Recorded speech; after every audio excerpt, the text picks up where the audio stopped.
ready?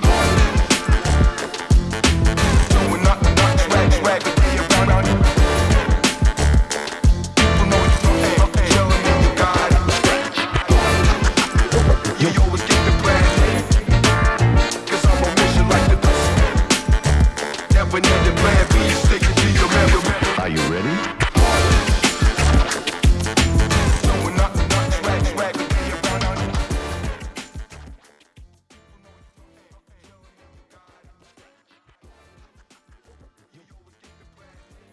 Hello and welcome everyone.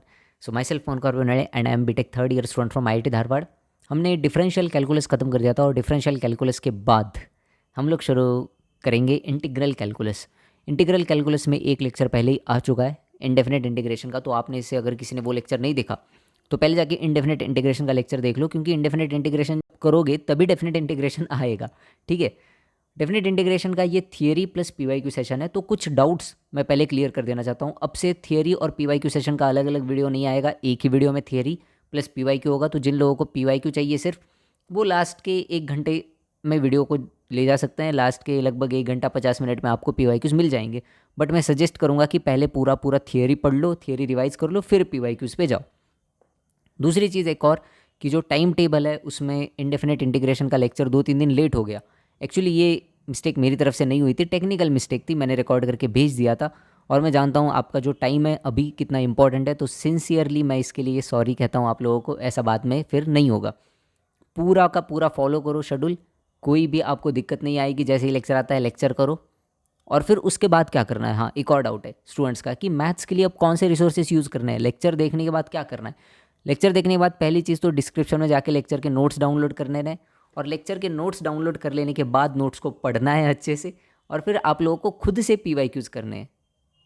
बस इतनी सी चीज़ आपको लेक्चर के बाद करनी है। और 10 तारीख तक हम लोग पूरा सिलेबस ख़त्म कर देंगे, मैक्सिमम 15 जनवरी तक। 5 दिन का मैंने बफर रखा है ताकि अगर मान लो कोई दिक्कत आ जाए बीच में तो हम लोग के पास टाइम हो कि हम लोग कवर कर सके। तो 15 जनवरी तक आपका पूरा का पूरा सिलेबस मैथ्स का ख़त्म हो जाएगा।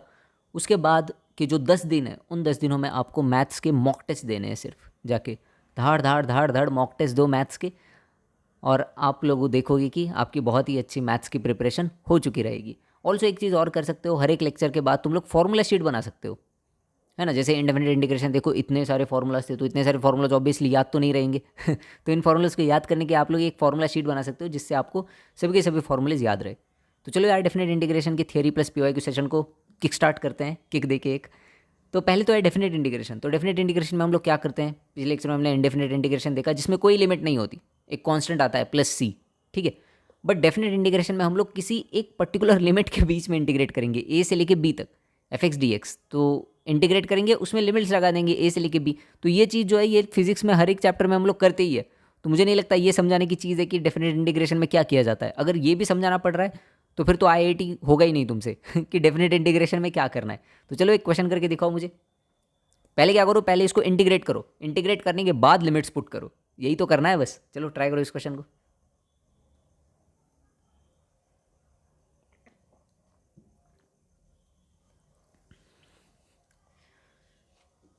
करो करो, कैसे करेंगे?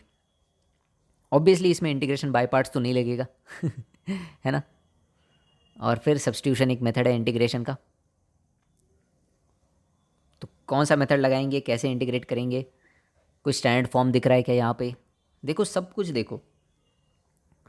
पहले तो यहाँ पे मैं कुछ सब्स्टिट्यूट नहीं कर सकता। सब्स्टिट्यूट करने की लायक इसको बनाने के लिए मुझे यहाँ पे थोड़ा सा ट्रांसफॉर्मेशन करना पड़ेगा। क्या ट्रांसफॉर्मेशन करना पड़ेगा? क्या करो, यहाँ से जो है 2 से लेके 4 तक हमें इंटीग्रेट करना है ना, x² बाहर ले लो रूट से। तो x² बाहर लोगे तो रूट से बाहर आएगा x, ठीक है। तो बन जाएगा x root of 1 - 4/x², correct, divided by x⁴ dx।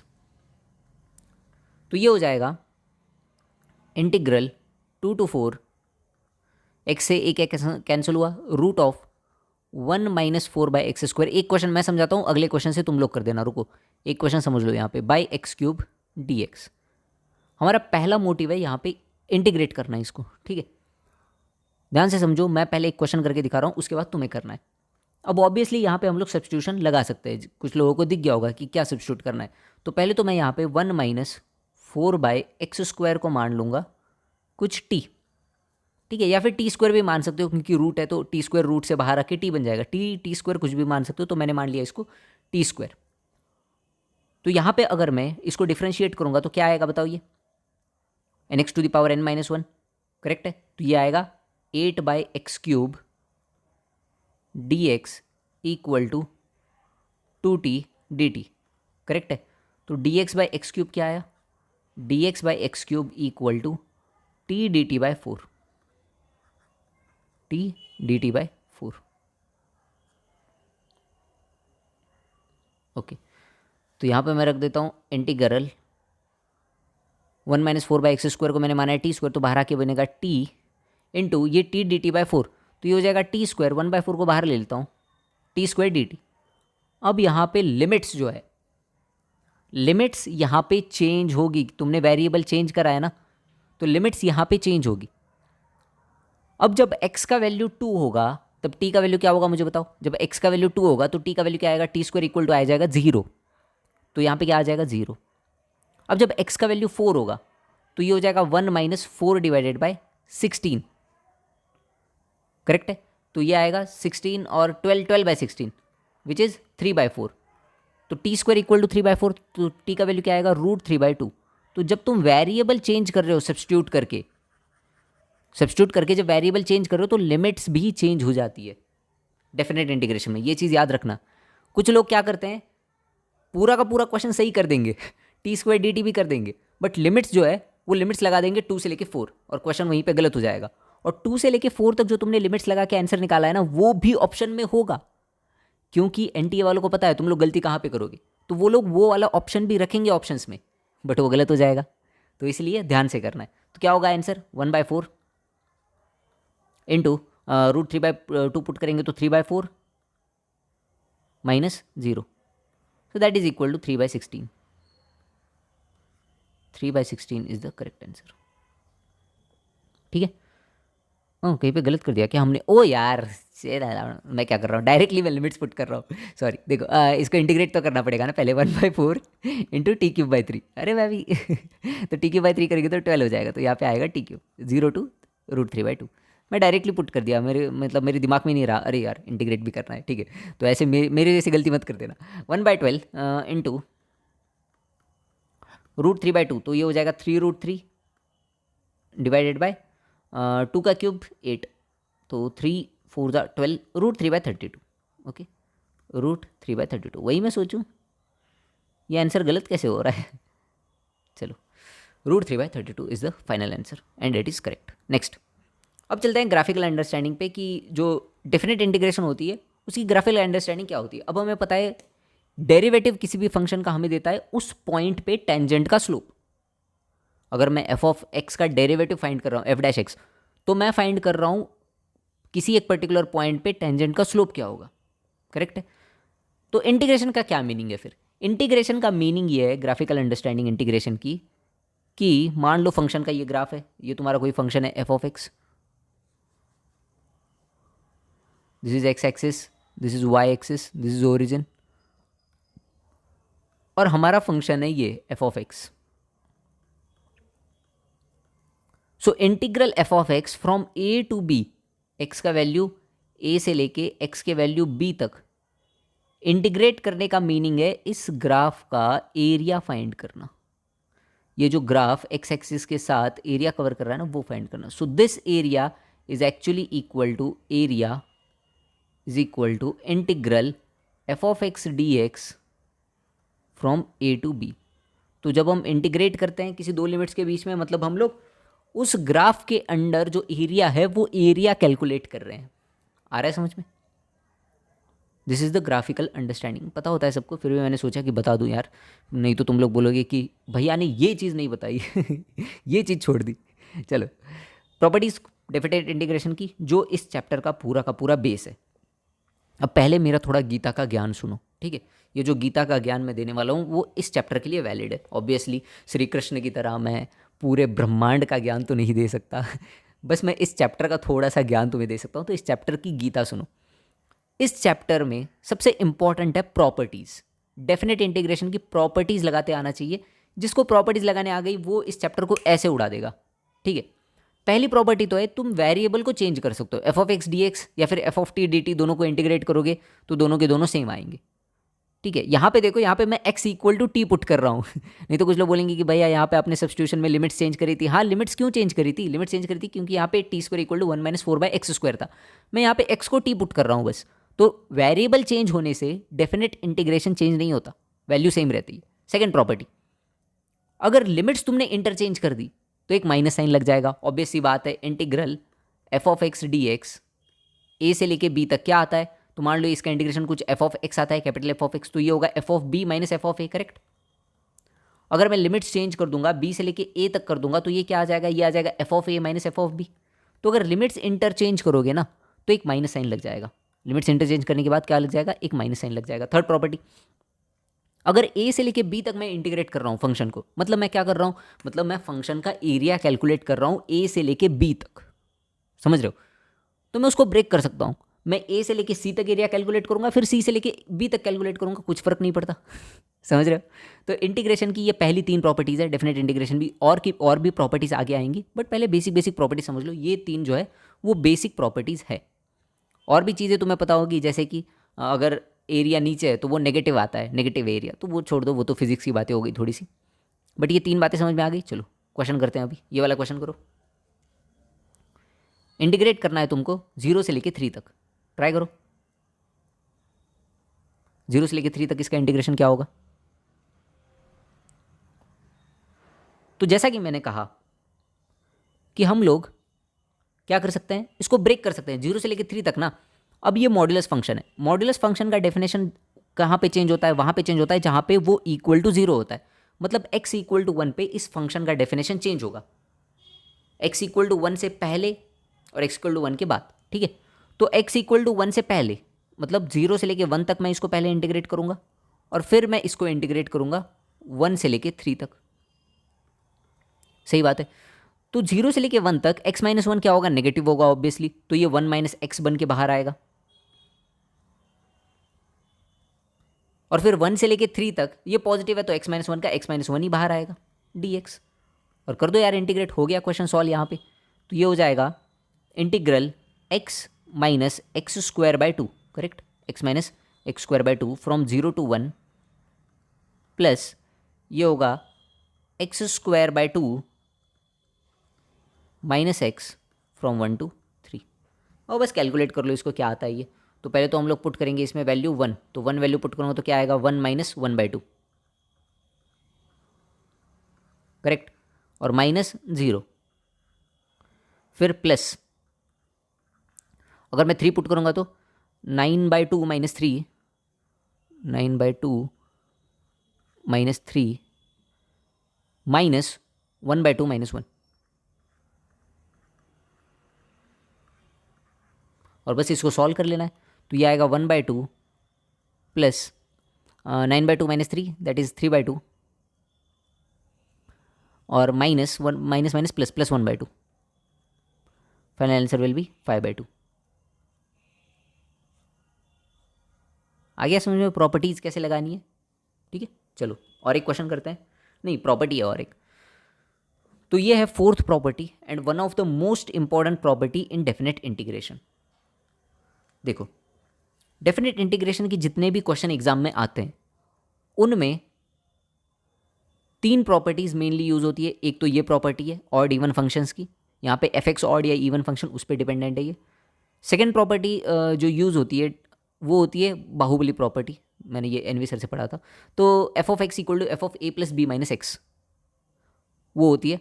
और थर्ड प्रॉपर्टी होती है जो फंक्शन की लिमिट को हाफ में ब्रेक कर देती है। 0 से लेके 2a अगर है तो 0 से लेके a plus F of 2a minus x, 0 से लेके a, ये होती है। तो ये 3 प्रॉपर्टीज़ सबसे ज़्यादा यूज़ होती है डेफिनेट इंटीग्रेशन की। और जो क्वेश्चन आएंगे ना एग्जाम में उसमें से 70 to 80% क्वेश्चन इन्हीं 3 प्रॉपर्टीज़ पे आएंगे। और एक चौथा पार्ट है वो है पीरियोडिक फंक्शन। पीरियोडिक फंक्शन के लिए डेफिनेट इंटीग्रेशन की प्रॉपर्टीज़। तो डेफिनेट इंटीग्रेशन से जो भी क्वेश्चन आएगा इन चारों में से ही आएगा। तो इनको कैसे लगाना है सोच लो, इन चारों की भी मैं टेक्निक बता देता हूँ। जब भी तुम्हें लिमिट माइनस ए से लेके ए तक दिखे, -2 से लेके 2 तक, -3 से लेके 3 तक, -4 से लेके 4 तक, सबसे पहले वहां पे चेक करो कि क्या F of x function even या ऑड फंक्शन है कि नहीं। क्योंकि क्या होता है, अगर F of x even function है, देखो दो केसेस हम लोग यहां पे लेंगे कि अगर मान लो f of x odd function है, f of x is odd function,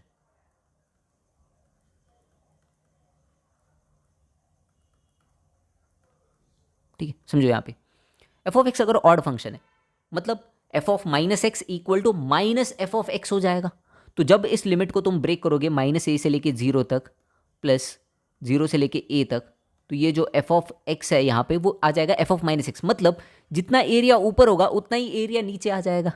समझ रहे हो ना तुम, क्योंकि ऑड फंक्शन है ना, ऑड फंक्शन है तो जितना वैल्यू पॉजिटिव में है उतना ही वैल्यू 0 से लेके माइनस ए तक नेगेटिव में है, तो जितना एरिया पॉजिटिव है उतना ही एरिया नेगेटिव है, तो दोनों को ऐड करोगे तो क्या हो जाएगा 0। तो इसका आंसर आता है 0 अगर F of x odd function है तो। अगर F of x even function है, ठीक है, एरिया से समझा रहा हूँ, इसका प्रूफ हम लोग डेफिनेट इंटीग्रेशन से भी दे सकते हैं, बट एरिया से समझना आसान रहता है। एफ ऑफ एक्स अगर इवन फंक्शन है तो क्या होगा, तो 0 से लेके ए तक जितना एरिया है उतना ही एरिया 0 से लेके माइनस ए तक रहेगा, क्योंकि एफ ऑफ माइनस एक्स कुछ भी पुट करोगे तो वो एफ ऑफ एक्स ही बन जाएगा ना ऑब्वियसली। तो 0 से लेके ए तक जितना एरिया है उतना एरिया 0 से लेके माइनस ए तक रहेगा। So I can write this as 2 times of integral 0 to a f of x d x. लिख सकता हूँ कि नहीं बताओ। तो सबसे पहले तुम्हें चेक कर लेना है कि क्या एफ ऑफ एक्स इवन या ऑड फंक्शन कुछ है, क्योंकि अगर है ऑड है तो फिर तो वो 0 ही हो जाएगा डायरेक्टली। समझ रहे हो, चलो कुछ क्वेश्चन करके देखते हैं ये कॉन्सेप्ट कितना समझ में आया तुम लोगों को। इवेल्युएट करो इसको। लोग सोचते हैं कि ये प्रॉपर्टी कब लगानी है, ये प्रॉपर्टी कब कैसे दिमाग में आएगी कि ये प्रॉपर्टी लगानी है। अरे मैं बता रहा हूँ ना, जब भी लिमिट -2 से लेकर 2, -3 से लेकर 3 ऐसे दिखे तो पहला थॉट दिमाग में यही आना चाहिए कि यार चेक करो ऑड या इवन फंक्शन है कि नहीं, करो चेक।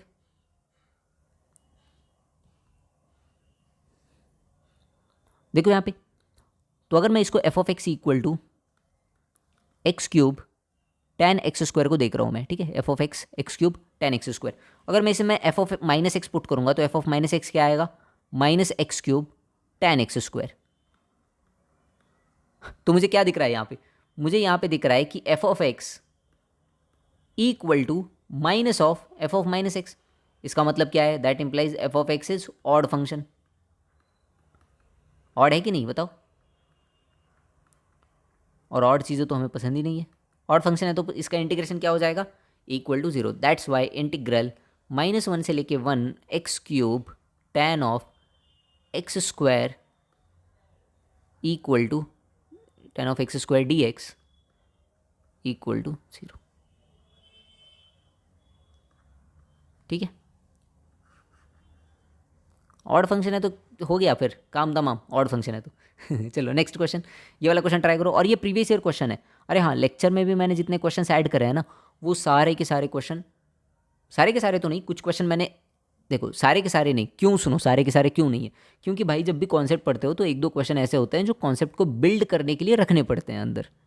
तो कुछ ऐसे क्वेश्चन है जो कॉन्सेप्ट को बिल्ड करने के लिए मैंने रखे हैं, बाकी सारे क्वेश्चन प्रीवियस ईयर है, और ये प्रीवियस ईयर क्वेश्चन है। लास्ट में भी हम लोग कुछ 6-7 क्वेश्चन करेंगे प्रीवियस ईयर क्वेश्चन। अब पीवाईक्यूज तो बहुत सारे थे, बट मैंने हर एक टॉपिक से एक एक पीवाईक्यू उठा लिया, क्योंकि इस टाइम पे ज़रूरत है कॉन्सेप्ट पढ़ने की, साथ ही में उस कॉन्सेप्ट को खुद से ट्राई करने की, खुद से अप्लाई करने की। और मान लो तुम लोगों को कहीं पे भी दिक्कत है, किसी भी क्वेश्चन में दिक्कत है, मुझे इंस्टाग्राम पे मैसेज कर दो, मैं तुम्हारे सारे डाउट्स सॉल्व कर दूंगा। इंस्टाग्राम का मेरा आईडी है pawanb_02, ठीक है।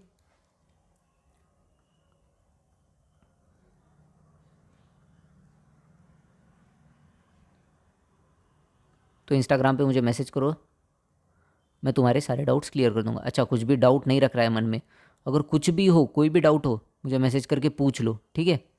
कुछ बच्चे ऐसे होते हैं जो जिनको लगता है कि यार कैसे पूछूं, क्या पूछूं, मेरे जैसा डाउट तो किसी का नहीं होगा, मैं तो गधा हूँ, ये हूँ वो हूँ, तो ऐसा कुछ भी नहीं रखना है। जो भी डाउट है पूछ लो। चलो इस क्वेश्चन को ट्राई करो।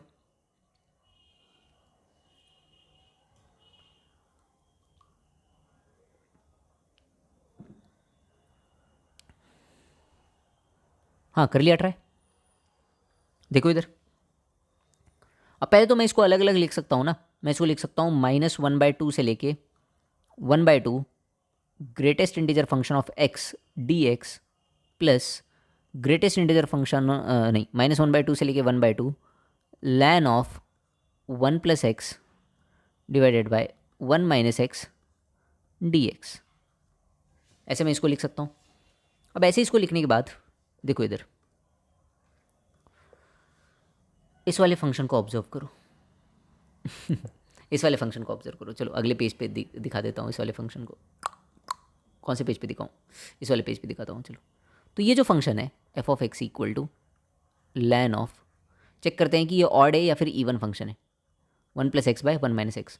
तो चेक करने के लिए क्या करेंगे, माइनस एक्स वैल्यू पुट करेंगे। तो माइनस एक्स अगर मैं पुट करूँगा तो ये क्या आएगा, ln of 1 minus x divide by 1 minus minus plus 1 plus x, so which is equal to minus ln of 1 plus x by 1 minus x.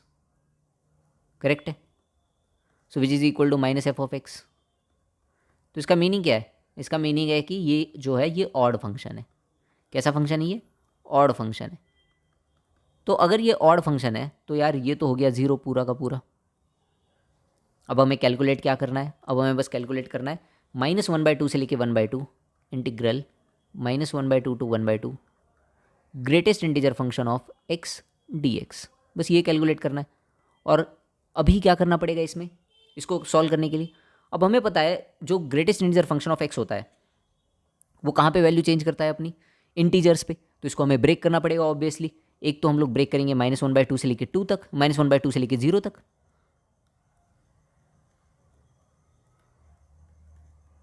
और फिर 0 से लेके 1/2 तक।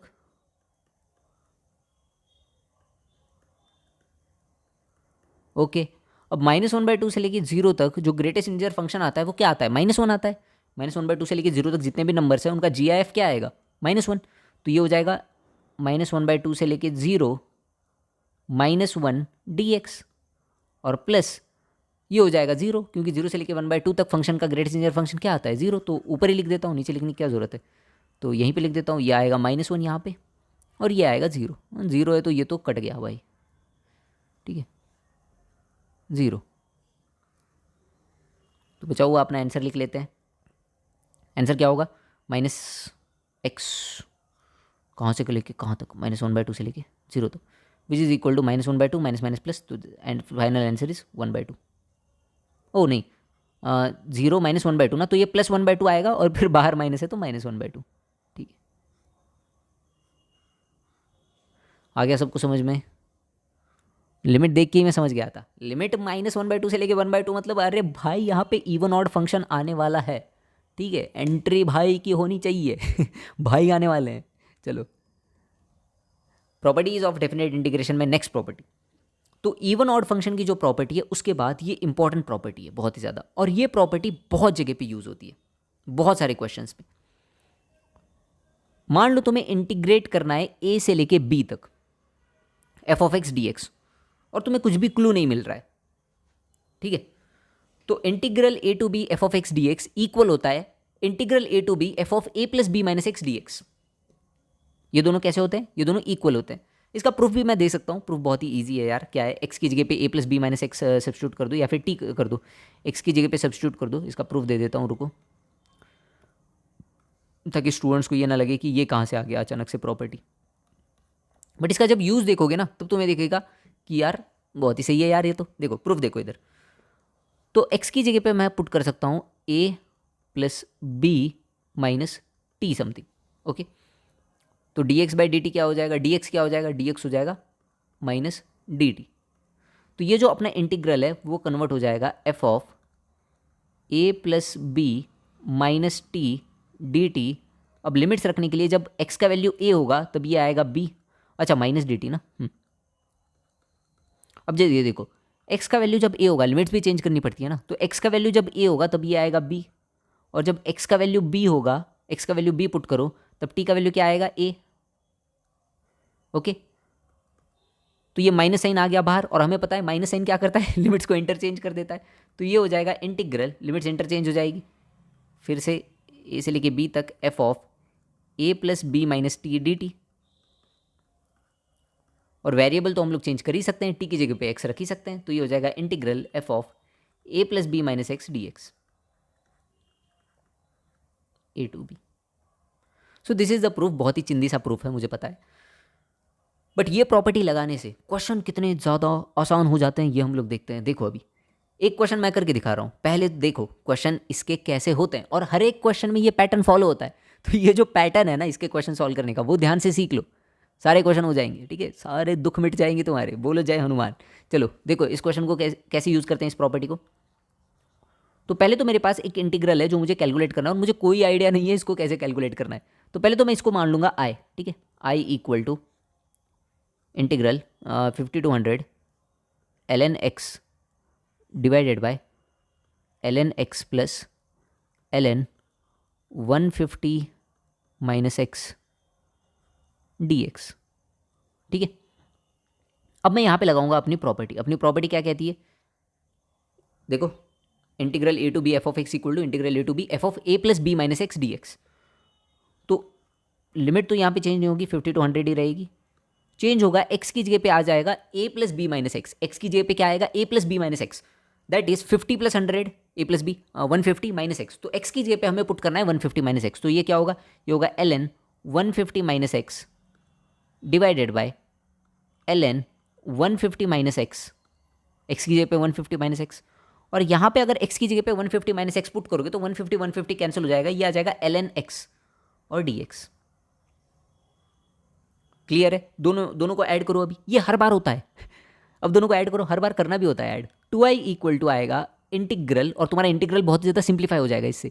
50 to 100, देखो 50 to 100 न्यूमरेटर में क्या आएगा, ln x plus ln 50 minus x, ln x plus ln 150 minus x, और डिनोमिनेटर भी क्या आएगा, ln 150 minus x plus ln x dx। कितना ज़्यादा सिंप्लीफाई हो गया, देखो सिंप्लीफाई क्या खत्म ही हो गया ये तो। ऊपर से ये जो नीचे वाला ब्रैकेट है कैंसिल हो जाएगा, ढाऊँ डिस्क्याऊँ। बचा क्या, बचा ये 2i equal to integral 50 to 100 dx, so which is equal to x 50 to 100। तो यहाँ से क्या होगा, यहाँ से 2i इक्वल आ जाएगा 100 माइनस 50 दैट इज 50, तो i का वैल्यू क्या आ जाएगा 25। तो इसको कहते हैं सांप भी मर गया और लाठी भी नहीं टूटी। मतलब हमने इंटीग्रल सॉल्व भी कर दिया बिना इंटीग्रल सॉल्व किए। सो इट इज़ कॉल्ड सांप भी मर गया लाठी भी नहीं टूटी। तो ये ऐसी प्रॉपर्टी है, सांप भी मर गया लाठी भी नहीं टूटी वाली। F of x equal to integral f of a plus b minus x d x. तो एक क्वेश्चन मैंने कर दिया, बाकी के क्वेश्चन अभी तुम लोग कर दो यार। चलो ट्राई करो, इस क्वेश्चन को हो जाना चाहिए सबसे, ठीक है, ट्राई करो।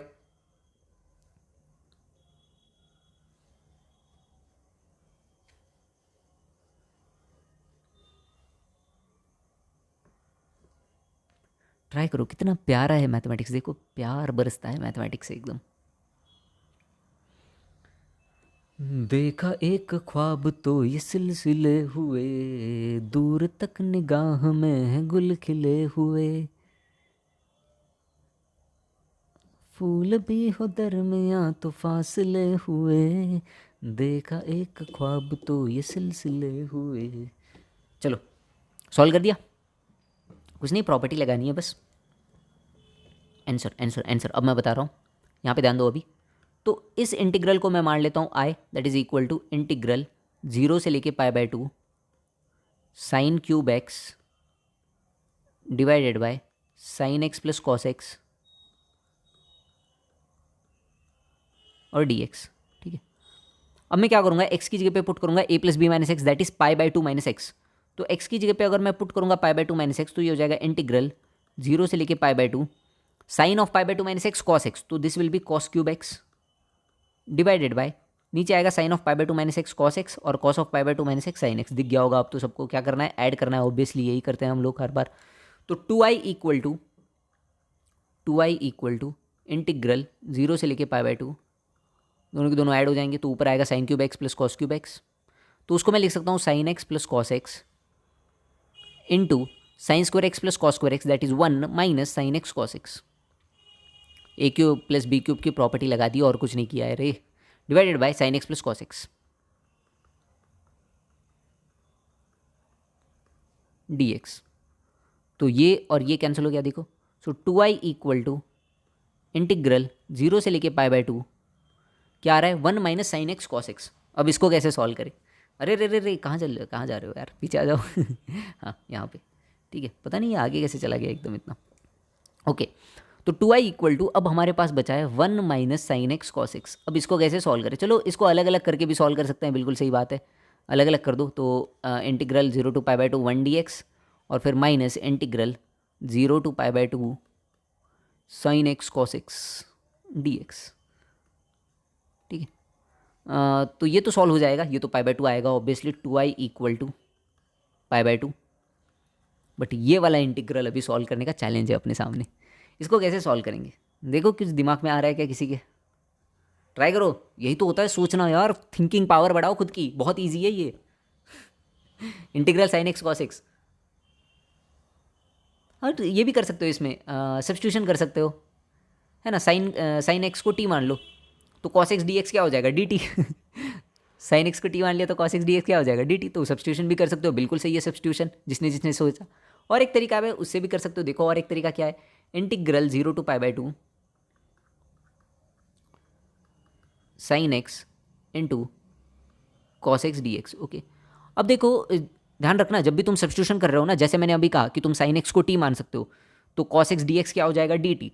तो इंटीग्रल आएगा टी डी टी, बट वहाँ पे लिमिट्स चेंज करनी पड़ेगी तुम्हें, क्योंकि तुमने साइन एक्स को टी माना है। तो लिमिट्स क्या आ जाएंगी, साइन 0 का 0 और साइन π/2 का 1, तो लिमिट्स 0 to 1 आ जाएंगी। समझ रहे हो ना तुम, अगर तुम वैसे कर रहे हो तो सब्स्टिट्यूशन से, तो सब्स्टिट्यूशन से अगर कर रहे हो तो लिमिट्स चेंज करना मत भूलना। सबसे बड़ी गलती स्टूडेंट्स यही करते हैं, सब्स्टिट्यूशन में लिमिट्स चेंज करना भूल जाते हैं। ओके, तो वैसे भी कर सकते हो, ऐसे भी कर सकते हो। देखो 2 से ऊपर नीचे मल्टीप्लाई करो तो ये हो जाएगा 1/2 integral 2 sign x cos x, क्या होता है साइन 2x dx। कहाँ से लेके कहाँ तक, 0 से लेके π/2 तक। और ये इंटीग्रेशन तो हमें पता है क्या होगा, ये minus cos 2x divided by 2। Divide by 2 क्यों, क्योंकि इसका कोएफिशिएंट x का क्या है 2, तो यहाँ पे 1/4 कर देता हूँ मैं, डिवाइड बाय 2 को। Okay, minus cos 2x from 0 to π/2, तो ये आएगा 1/4। पहले वैल्यू पुट करो π/2, so minus cos π/2 0 0 minus minus of, नहीं, मैं क्या कर रहा हूँ, हाँ पहले अगर मैं π/2 पुट करूँगा तो ये होगा माइनस कॉस ऑफ पाई होगा ना, ये minus cos 0। Okay, so this will B -1 -1 -2, so this will B -1/2। ये क्या आया पूरा का पूरा सॉल्व करके, -1/2। तो पुट करो यहाँ पे -1/2, सो -1/2 हो जाएगा +1/2। तो आई क्या आएगा, I will be equal to pi + 1/4। सबको समझ में आ गया, किसी को कोई डाउट, एक बार फाइनल आंसर चेक कर लेते हैं। मैं फाइनल आंसर यहाँ पे लिख के रखता हूँ जिससे हमें कोई दिक्कत ना हो बाद में। Okay, 2i equal to minus आता है क्या, करेक्ट तो किया है हम लोगों ने, एक बार चेक करो, -1/2, 1 माइनस हमने बाहर ले लिया तो ये क्या आया, हाँ बिल्कुल करेक्ट है। चलो ठीक है, किसी को कोई डाउट यहाँ पे, हो गया होगा तो कहीं पे कैलकुलेशन मिस्टेक ही होगा, बाकी कुछ नहीं होगा। अब कुछ बच्चे रोने लग जाते हैं, मैंने देखा यार कमेंट सेक्शन में। एक बार क्या हो गया, मेरा जो लेक्चर था ना, किसका लेक्चर था मुझे याद नहीं, शायद डिफरेंशिएबिलिटी का था। और डिफरेंशिएबिलिटी में ना एक क्वेश्चन में मेरा कैलकुलेशन मिस्टेक हो गया थोड़ा सा, डेरिवेटिव लेने में। वहाँ पे एक बच्चा रोने लग गया कमेंट सेक्शन में, अरे यार इसको तो कुछ नहीं आता, इसको ये नहीं आता, इसको वो।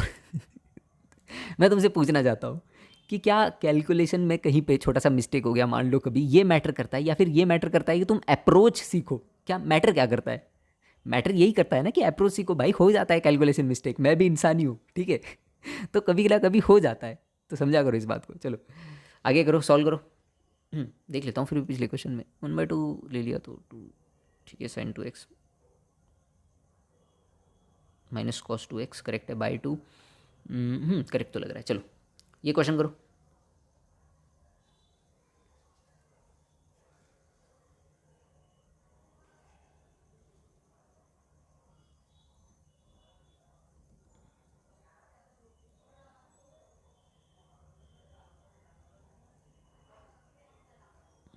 कर लिया, मुझे लग रहा है यार लास्ट क्वेश्चन में कहीं पे हुआ है क्या कैलकुलेशन मिस्टेक, देखो, क्योंकि फाइनल आंसर मैच, मैं फाइनल आंसर लिख के लगता हूँ ना, जिससे क्या हो कि हम लोग जब फाइनली मैच करें ना अपना आंसर, तो फाइनली मैच हो जाए आंसर अपना। जिससे हमें ये पता चले कि हाँ यार कहीं पे गलत नहीं किया है, बट यहाँ पे 1/2 बाहर लिया तो sin 2x का इंटीग्रेशन करेक्ट है, -cos 2x/2, तो ये आ गया 1/4 और फिर -cos पाई। हाँ, छी छी छी छी छी छी छी छी, लगा ही था मेरे को कि मैंने कहीं पे करा ही होगा। तो -cos पाई -1 होता है ना, cos पाई -1 होता है, तो -1 और ये -1 क्योंकि ये -cos 0 होगा ना, -cos 0, मुझे लगता है, मुझे पता चल जाता है, पता है। तो यहाँ पे क्या आएगा आंसर इसका? इसका आंसर आएगा 1/4 × 2 1/2 आएगा। आई एम सो सॉरी, क्योंकि फाइनल आंसर मैच नहीं कर रहा था ना, तो मुझे लगा कि हाँ कहीं पे कैलकुलेशन मिस्टेक हुई है। अगेन मैं कहना चाहता हूँ कि ऐसी कैलकुलेशन मिस्टेक होती रहती है यार, ठीक है। तो ये आएगा -1/2 यहाँ पे, और ये आएगा पाई -1/4। मैटर ये नहीं करता कैलकुलेशन मिस्टेक, मेरा ही नहीं, किसी और टीचर का भी हो, मान लो किसी और टीचर का कहीं पे हो गया कैलकुलेशन मिस्टेक, मैटर क्या करता है तुम लोगों के लिए कैलकुलेशन मिस्टेक, या ये मैटर करता है कि भाई अप्रोच कैसे करे क्वेश्चन को, तो थोड़ा सा बुद्धि लगाओ। चलो ये वाला क्वेश्चन करो। अब कुछ लोग यहाँ पे ये भी देख सकते हैं कि भाई -पाई से लेके पाई तक है, तो फिर क्या, मैं तो कुछ नहीं कह रहा, मैं क्या कह रहा हूँ, -पाई से लेके पाई तक है, मुझे तो नहीं पता क्या क्या बोल रहे हो तुम लोग।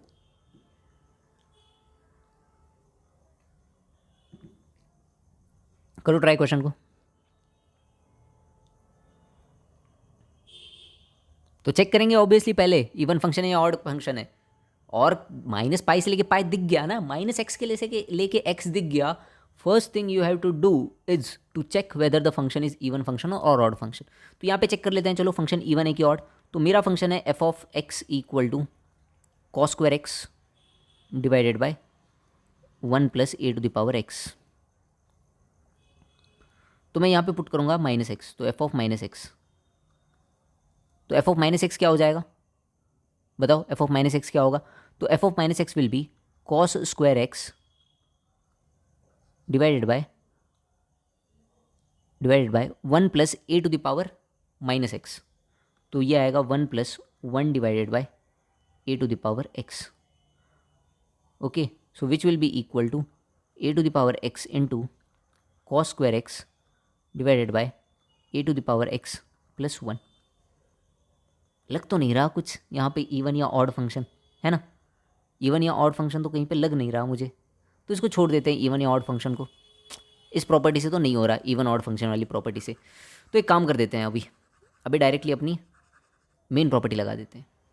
तो इसको मैं मान लेता हूँ आई इक्वल टू -पाई से लेके पाई cos² x divided by 1 + a⁻x dx।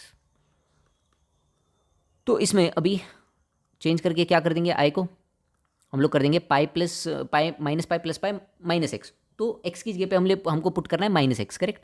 तो -पाई से लेके पाई cos² x -x पुट कर दिया डिवाइडेड बाय 1 + a⁻−x। तो वो क्या हो जाएगा, ऑब्वियसली एलसीएम लूँगा तो 1 + a⁻x, और ऊपर आ जाएगा a⁻x dx।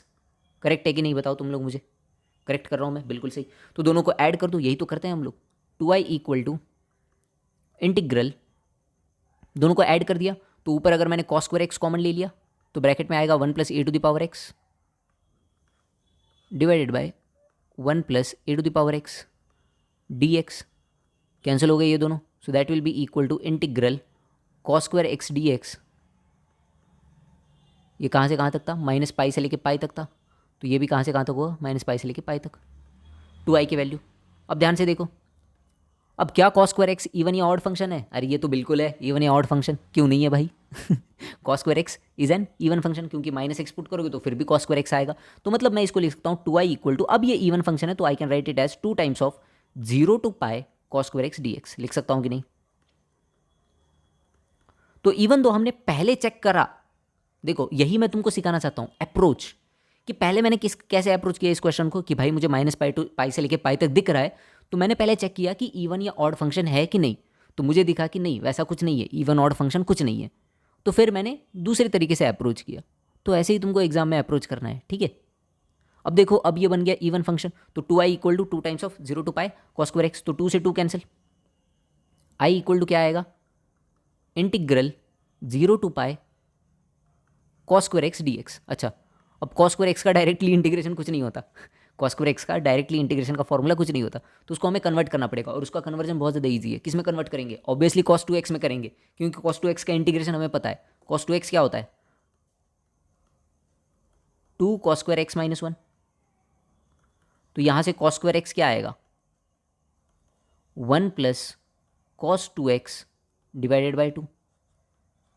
ठीक है, तो ये क्या होगा? ये होगा 1 plus cos two x divided by 2। तो इसको इंटीग्रेट करो तो ये हो जाएगा 1/2 इंटीग्रल डी एक्स, ठीक है, from 0 to pi, plus 1/2 integral cos two x d x from 0 से लेके पाई।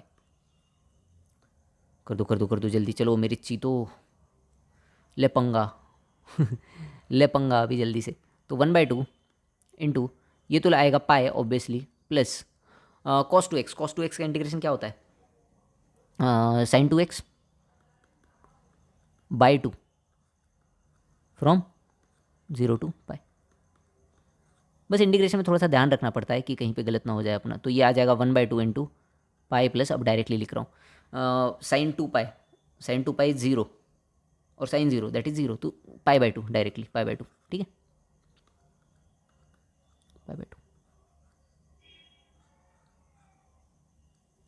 आ गया सबको समझ में? चलिए नेक्स्ट क्वेश्चन पे। नेक्स्ट क्वेश्चन नहीं है अपना, है नेक्स्ट प्रॉपर्टी। तो याद रखना डेफिनेट इंटीग्रेशन की 3 इंपॉर्टेंट प्रॉपर्टीज़ और फिर पीरियोडिक फंक्शन की इंपॉर्टेंट प्रॉपर्टीज। डेफिनेट इंटीग्रेशन यहीं पे खत्म हो जाता है।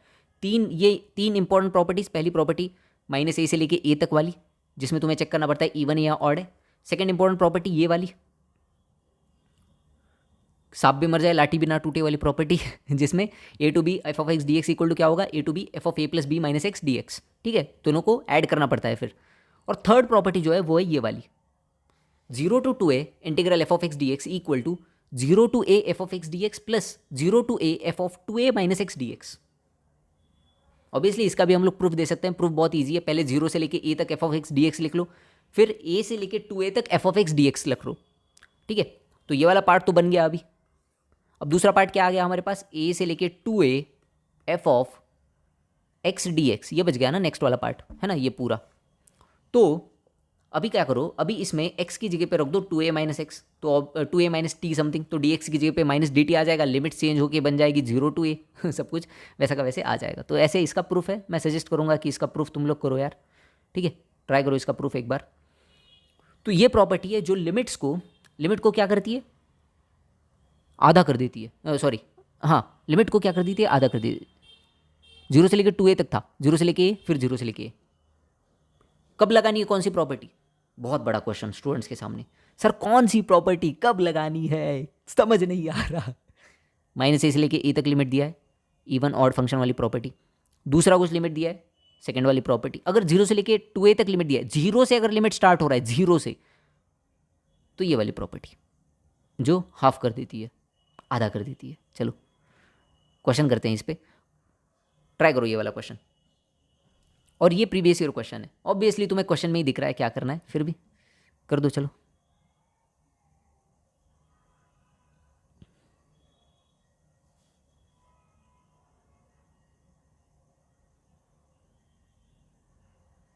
ट्राई करो।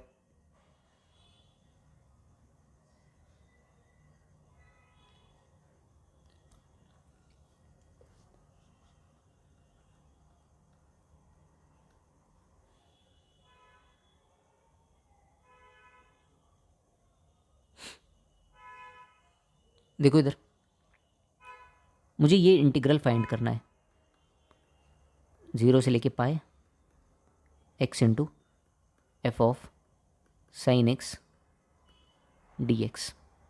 ओके, मुझे ये इंटीग्रल फाइंड करना है।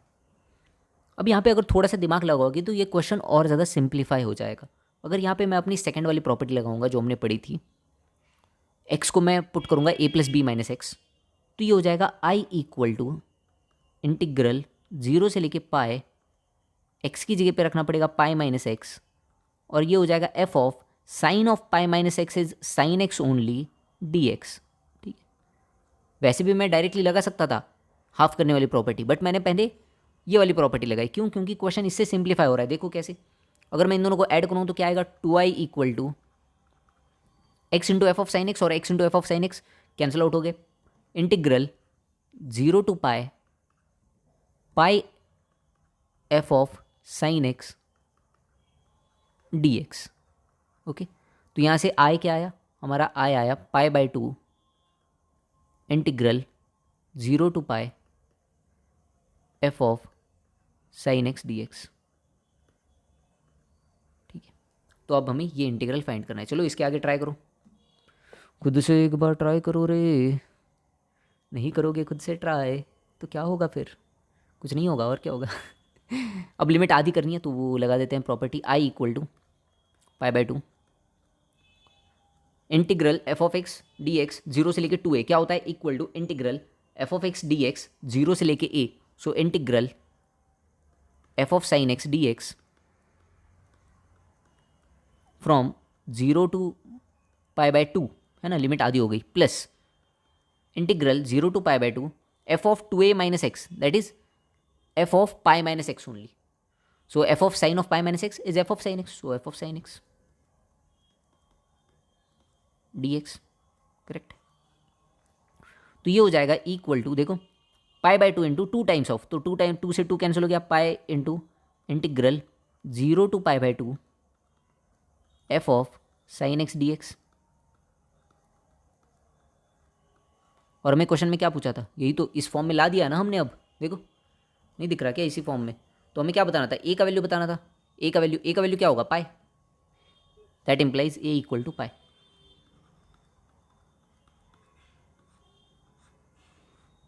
आ गया समझ में सबको, क्लियर है। चलो नेक्स्ट क्वेश्चन पे चलते हैं। अगर मान लो तुम लोग डायरेक्टली भी प्रॉपर्टी लगाते, अब मैंने क्या किया, अब मैंने पहले यहाँ पे वो वाली प्रॉपर्टी लगाई a plus b minus x वाली, f of x d x equal to f of a plus b minus x. अब चलो एक बार ट्राई कर लेते हैं। एक्चुअली मुझे भी नहीं पता, देखो मैं भी तुम्हारी तरह क्या हूँ, पहली बार मैं भी सोच रहा हूँ कि चलो डायरेक्टली करके देखते हैं। ठीक है, डायरेक्टली कर रहा हूँ मैं अभी, directly second method, directly applying the property. ठीक है, तो डायरेक्टली अगर हम लोग प्रॉपर्टी अप्लाई करेंगे तो क्या होता है देखते हैं, 0 to pi x into f of sine x d x. ठीक है, 0 टू पाई एक्स इंटू, क्योंकि बच्चों को लगता है ना यार कि यार इसी एक मेथड से करेंगे तो क्वेश्चन होगा, ये जो डाउट है तुम लोगों का वो डाउट मैं दूर करना चाहता हूँ। मैं बस ये दिखाना चाहता हूँ कि अगर तुम प्योरली थिंक करते हो, इफ़ यू थिंक प्योरली, तो किसी भी मेथड से करो, अगर तुम्हारा लॉजिक सही है ना तो आंसर सही आएगा। अब मैं डायरेक्टली अप्लाई कर रहा हूँ प्रॉपर्टी, तो डायरेक्टली अप्लाई कर रहा हूँ प्रॉपर्टी, तो क्या होगा, ये 0 से लेके पाई बाई 2 हो जाएगा, x f of x into f of sine x d x, correct. और प्लस आएगा 0 से लेके पाई बाई 2, अब x की जगह पे 2a माइनस एक्स पुट करना पड़ेगा, मतलब पाई माइनस एक्स पुट करना पड़ेगा, तो x की जगह पे आएगा पाई minus x into pi minus x into f of sine of pi minus x, that is f of sine x only, F of sine x d x. अब इन दोनों को ऐड कर दो, देखो दोनों को ऐड कर रहे हो तो integral 0 to pi by 2 x into f of sine x, और यहाँ से integral 0 to pi by 2 minus x into f of sine x cancel out हो रहा है कि नहीं हो रहा है, बिल्कुल हो रहा है। तो बचेगा क्या, integral 0 to pi by 2 pi times of f of sine x, तो पाई मैंने बाहर ले लिया, पाई मैंने बाहर ले लिया, F of sine x d x. तो आंसर आया कि नहीं, आंसर आया कि नहीं, ए का वैल्यू क्या आया, पाई, आया कि नहीं आंसर। तो फर्क नहीं पड़ता, यहाँ पे मैंने पहले एक प्रॉपर्टी लगा के फिर दूसरी प्रॉपर्टी लगाई, यहाँ पे मैंने डायरेक्टली लगा दी दूसरी प्रॉपर्टी, फर्क नहीं पड़ता है मेरे यार, नहीं पड़ता है फर्क, एज लॉन्ग एज तुम्हारा लॉजिक सही है तुम्हारा आंसर सही आएगा। ठीक है, तो चिंता मत करो कि सर मैं ऐसे सोच रहा हूँ मेरा क्या होगा। अब मैथ्स पढ़ो, ठीक है, रटो मत, क्या कह रहा हूँ मैं, मैथ्स पढ़ो रटो मत। चलो नेक्स्ट, ये वाला क्वेश्चन ट्राई करो,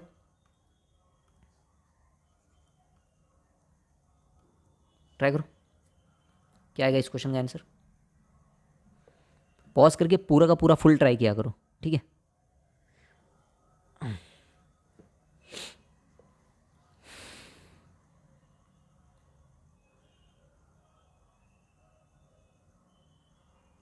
इस क्वेश्चन को करने के दो तरीके हो सकते हैं।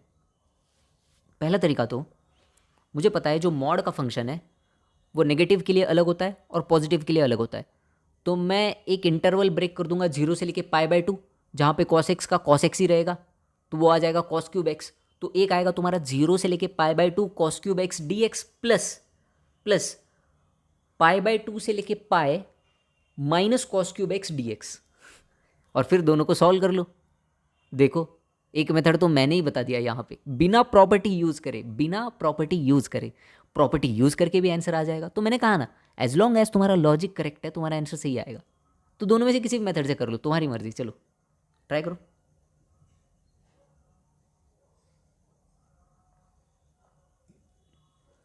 देखो इधर, तो मैं प्रॉपर्टी से करके दिखाता हूँ तुम्हें। तो अगर मैं प्रॉपर्टी यहाँ पे यूज़ करूँगा तो ये हो जाएगा 0 से लेके π/2, है ना। अब दोनों में 0 से लेके π/2 ये होता है, 0 से लेके π/2 f of x d x plus 0 से लेके π/2 f of 2a minus x d x. तो एक ही जगह पे लिख देता हूँ, 0 से लेके π/2 कॉस एक्स का whole cube plus cos of pi minus x, है ना। So cos of pi minus x क्या होगा, cos of pi minus x minus cos x, ठीक है। प्रॉपर्टी से सही तो आ रहा है ना, f of 2a minus x, तो f of cos of pi minus x, so हो जाएगा minus cos x. But mod है ना यार, अरे यार कॉस पे मॉड है ना, कॉस पे मॉड है तो बाहर आके वैसे भी कॉस क्यूब एक्स बन जाएगा दोनों में, ठीक है। 0 से लेके π/2 है ना, तो 0 से लेके π/2 में ये कॉस क्यूब एक्स और ये भी कॉस क्यूब एक्स बन जाएगा डी एक्स, ठीक है। क्योंकि मॉड है ना, तो मॉड के बाहर अगर माइनस कॉस क्यूब एक्स भी आ रहा है तो वो भी क्या बन जाएगा, कॉस एक्स। तो ये तो सही हो गया। चलो तो ये आ जाएगा 0 से लेके π/2 2 cos cube x d x, okay. अब हमें इंटीग्रल कॉस क्यूब एक्स करना है, ये कैसे करेंगे सोचो। 2 टाइम्स ऑफ इंटीग्रल 0 से लेके π/2 cos cube x d x. अब हमें बस इस इंटीग्रल को सॉल्व करना है स्टेप बाय स्टेप। चलो सॉल्व करते हैं यहाँ पे, integral 0 to π/2 cos cube x d x. तो दिमाग में आना चाहिए तुम्हारे एक फॉर्मूला, कौन सा फॉर्मूला, cos 3x का। क्या होता है cos 3x, so cos 3x is equal to 4 cos cube x minus 3 cos x, correct. cos 3x क्या होता है, 4 cos cube x minus 3 cos x। तो यहाँ से cos क्यूब एक्स मुझे मिल जाएगा, यहाँ से cos क्यूब एक्स क्या आएगा, cos cube x equal to cos 3x plus 3 cos x by 4, और इसी को मैं सब्स्टिट्यूट कर दूंगा अभी, cos क्यूब एक्स को सब्स्टिट्यूट कर दो, ठीक है। तो 1/4 तो बाहर आ गया, 1/4 क्या आ गया, बाहर आ गया। इंटीग्रल में cos क्यूब एक्स का आएगा integral cos 3x from 0 to π/2 plus integral 3 cos x 0 to π/2, ठीक है। 1/4 मैंने होल बाहर लिया है दोनों में से, तो ये ऐसे, तो ये आएगा 1/4 टाइम्स ऑफ, ये इंटीग्रल सॉल्व कर लो cos 3x, तो ये आ जाएगा sin 3x/3, obviously sin 3x/3, तो ये हो जाएगा 1/3 इंटू sin 3x 0 से लेके π/2, तो sine of 3 π/2 minus sine of 0, 0, so sine of 3 π/2 क्या आता है, -1, तो ये 1 होगा 1/3 into -1 plus 3 times of cos π/2 minus cos 0, cos π/2 is 0 minus cos of 0 is 1, so -1, ठीक है। अगर हम लोग इसको सॉल्व करेंगे तो क्या आएगा, ये 1/4 into -1/3 -3, so that will be equal to 1/4 into -10/3, so which is equal to 2 5 are 10, 2 2 are 4, that is -5/6, okay. तो ये आ गया -5/6।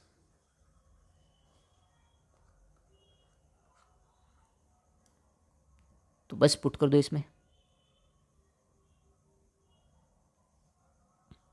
That is equal to 2 times of -5/6, so -5/3। Again एक बार चेक कर लेते हैं कहीं पे कैलकुलेशन मिस्टेक तो नहीं हुआ। कैलकुलेशन मिस्टेक मैं बहुत करता हूँ इसीलिए 2 टाइम्स ऑफ, तो ये हो जाएगा 1/4 बाहर आ गया, तो 0 से लेके पाई बाई 2 कॉस 3x हो जाएगा साइन 3x/3। ओके, तो 1/3 बाहर आ गया, अंदर बचा sine 3x, sine 3 pi by 2 minus sine 0 तो 0 हो गया, साइन 3 पाई बाई 2 क्या होता है, -1 होता है। ओके, तो -1 plus 3 times of sine x, ये 1 आएगा ना यहाँ पे, तो कॉस एक्स का इंटीग्रेशन साइन एक्स, अरे मैं क्या कर रहा हूँ, साइन पाई बाई 2 1 होता है 1। तो यही यार, यही छोटी मोटी मिस्टेक होती रहती है, बाकी और कुछ नहीं। 1/4 into -1/3 plus 3, so that is equal to 1/4 into 9 8/3, so which is equal to 2/3, 2/3 आएगा ये एक्चुअली 2/3।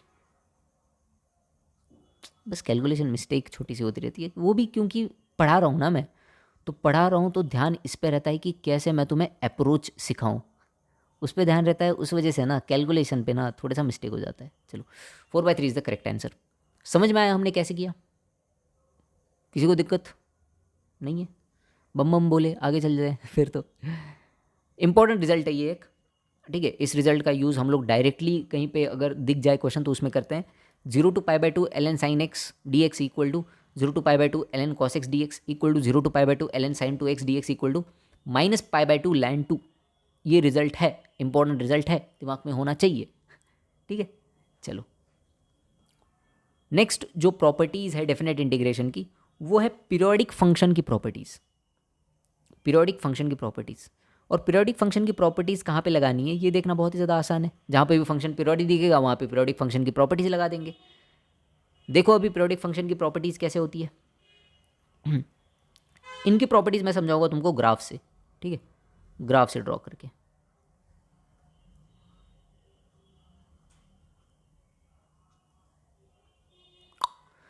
अब पीरियोडिक फंक्शन ऐसे फंक्शंस होते हैं जिनका वैल्यू जो है, वैल्यू पीरियोडिक फंक्शन का, वो किसी एक पर्टिकुलर इंटरवल के बाद रिपीट होता है। अब यहाँ पे उस जो पर्टिकुलर इंटरवल है उसको कहते हैं टाइम पीरियड टी। अब यहाँ पे जो हमारा टाइम पीरियड है उसको मैंने कैपिटल टी से डिनोट किया है, ठीक है। मान लो कोई एक पीरियोडिक फंक्शन है ऐसा, देखो इसकी वैल्यूज़ एक फिक्स टाइम इंटरवल के बाद रिपीट हो रही है। अब अगर मैं 0 से लेके एन टी तक इंटीग्रेट कर रहा हूँ इस फंक्शन को, इसका मतलब क्या है कि मैं 0 से लेके एन टी तक इस फंक्शन का एरिया फाइंड कर रहा हूँ, है ना, 0 से लेके एन टी तक। अब मैं उसको इंटरवल में ब्रेक कर सकता हूँ ना, 0 से लेके टी, 0 से लेके 2t, 0 से लेके 3t, और सभी एरियाज को ऐड कर दूंगा। तो ऑब्वियसली 0 से लेके t तक जो एरिया होगा वही t से लेके 2t तक होगा, वही 2t से लेके 3t तक होगा। तो 0 से लेके t तक का जो एरिया है वो n टाइम्स रिपीट हो रहा है। तो अगर 0 से लेके n t तक मैं फंक्शन को इंटीग्रेट कर रहा हूँ पीरियोडिक फंक्शन को, I can write it as n times of 0 से लेके t f of x dx, क्योंकि हम लोग करते ही क्या है डेफिनेट इंटीग्रेशन में, एरिया अंडर कर्व फाइंड करते हैं। तो क्यों एन टी तक इंटीग्रेट करते हुए जाना है, मुझे पता है 0 से लेके t तक जो एरिया है वही रिपीट होते जा रहा है हर एक t इंटरवल के बाद, तो n टाइम्स ऑफ जो भी एरिया 0 से लेके t के बीच में। This is the first property. इसकी प्रॉपर्टीज बहुत ही ऐसे लॉजिकल होती है थिंक करने के लिए। देखो नेक्स्ट प्रॉपर्टी, क्वेश्चन कर लेते हैं, पहले क्वेश्चन करो, चलो ट्राई करो ये क्वेश्चन।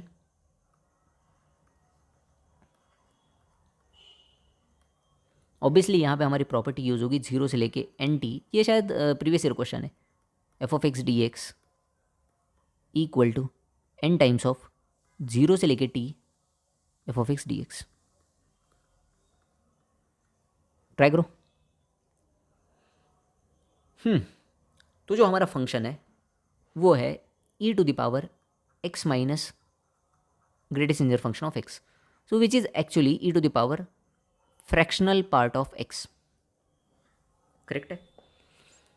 अब e टू द पावर जो फ्रैक्शनल पार्ट ऑफ x है, हमें पता है जो फ्रैक्शनल पार्ट ऑफ x है वो पीरियोडिक फंक्शन है और उसका टाइम पीरियड है 1, ठीक है, टाइम पीरियड है उसका 1, क्योंकि 1 के इंटरवल के बाद वो रिपीट होता रहता है। ओके, तो ये अगर 1 के इंटरवल के बाद रिपीट होता रहता है e टू द पावर ये, तो ये जो मेरे पास दिया हुआ है 0 से लेके 1000 e to the power fractional part of x dx, इसको मैं लिख सकता हूँ 1000 इंटू इंटीग्रल 0 से लेके 1 e to the power fractional part of x dx। अब 0 से लेके 1 के बीच में जो फ्रैक्शनल पार्ट ऑफ x है वो x के ही इक्वल रहेगा। 0.5, फ्रैक्शनल पार्ट ऑफ 0.5 मतलब 0 से 1 के बीच में जो फ्रैक्शनल पार्ट ऑफ x है वो x के इक्वल है. So this is equal to 1000 into integral 0 to 1 e to the power x dx. So which is equal to 1000 into e to the power 1 minus 1. So that is equal to 1000 into e minus 1.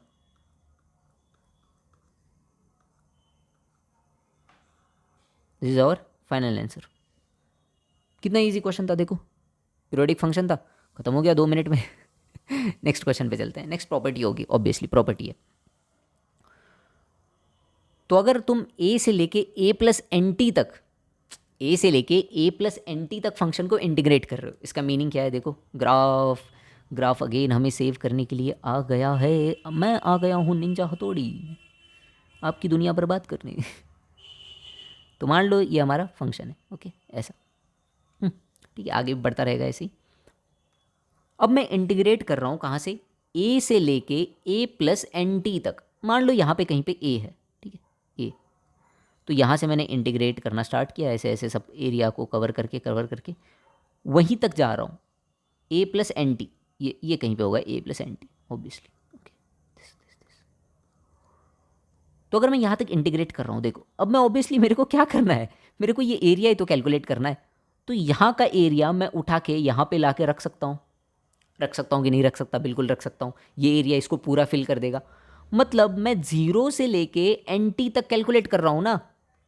ये जो integral मुझे यहाँ पे दिया है, integral a से लेके a plus n t f of x d x, ये जो इंटीग्रल है ये एक्चुअली क्या है, ये एक्चुअली 0 से लेके n t f of x d x नहीं है क्या. क्योंकि यहाँ का जो एरिया बचा हुआ था ना वो ये एरिया फिल कर देगा. मतलब ऑब्वियसली मैं क्या कर रहा हूँ, 0 से लेके n t f of x d x कर रहा हूँ. और ये तो हमने पढ़ा है अभी, n times of 0 to t f of x d x. That's why the property you see here. Correct है, आ रहा है समझ में, सब कुछ लॉजिकल है, कुछ भी ऐसा वैसा नहीं होता. नेक्स्ट थर्ड प्रॉपर्टी देखो. एम टी से अगर एन टी तक तुम इंटीग्रेट कर रहे हो एम टी से एन टी तक, तो मतलब तुमने कितने टाइम पीरियड कवर कर लिए, m n minus m obviously. तो तुम क्या कर सकते हो, एन माइनस एम 0 से लेके T integral F x d x. अरे कितना लॉजिकल है, आ रहा है समझ में. नेक्स्ट, अगर एन टी से ए प्लस एन टी कर रहे हो, एन टी से ए प्लस एन टी समझो, एन टी से ए प्लस एन टी, तो क्या आएगा, ऑब्वियसली ए से लेके ए प्लस एन टी जा रहे हो बस. ये प्रॉपर्टीज कोई भी याद नहीं करेगा. अगर किसी ने याद करी ना, जूते निकाल के मारूंगा उसको, ठीक है. क्योंकि इतनी आसान प्रॉपर्टी है, क्या याद करोगे. एन टी से लेके ए प्लस एन टी, मान लो यहाँ पे कहीं पे एन टी है, यहाँ से लेके कहाँ तक जा रहे हो, मान लो यहाँ तक जा रहे हो, ए प्लस एन टी तक, ए प्लस एन टी. अरे तो तुम 0 से लेके ए तक ही तो जा रहे हो, इतना ही तो एरिया कवर कर रहे हो जितना 0 to a कवर कर लेगा. That's why the property which is equal to 0 to a f of x d x. Clear है सबको. Next property, a plus n t से लेके b plus n t, a plus n t b plus n t, a से लेके b के बीच का area integral a to b f of x d x. Clear है सभी को. नेक्स्ट क्वेश्चन है, नेक्स्ट ट्राई करो क्वेश्चन को. हाँ क्वेश्चन अच्छा है.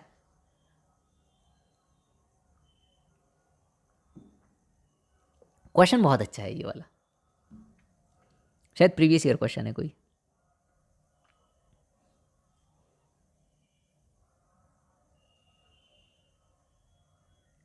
ट्राई करो.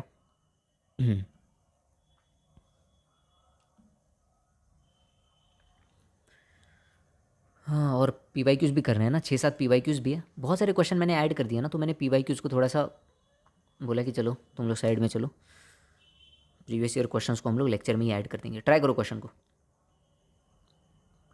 ई टू द पावर अगर फ्रैक्शनल पार्ट ऑफ एक्स होता ना तो बहुत ही ईजी था, क्योंकि -1 से लेके 2 तक 3 times of integral 0 to 1 e to the power x d x, ऐसा हो जाता क्वेश्चन. करेक्ट है, अगर e to the power fractional part of x होता तो.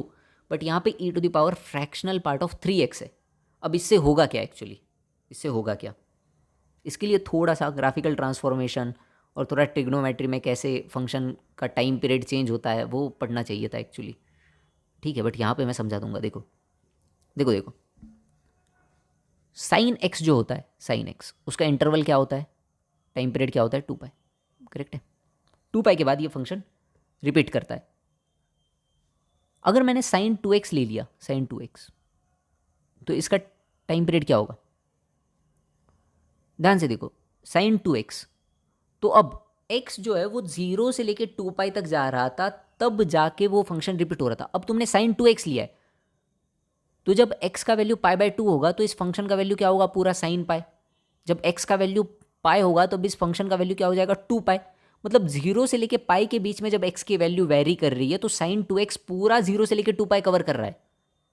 तो इस फंक्शन का जो टाइम पीरियड है वो अभी 2 पाई/2 हो जाएगा, which is equal to pi. Logically सोचो, यहीं पे अगर मैं साइन 3x कर दूं तो साइन 3x तो 2 पाई/3 तक जब x का वैल्यू जाएगा, 0 से लेकर 2 पाई/3 का x का वैल्यू जब वेरी करेगा तो इस फंक्शन का वैल्यू 0 से लेकर 2 पाई पूरा वैल्यू कवर कर लेगा, फिर से रिपीट होता रहेगा। मतलब इसका क्या आएगा टाइम पीरियड, 2 पाई/3।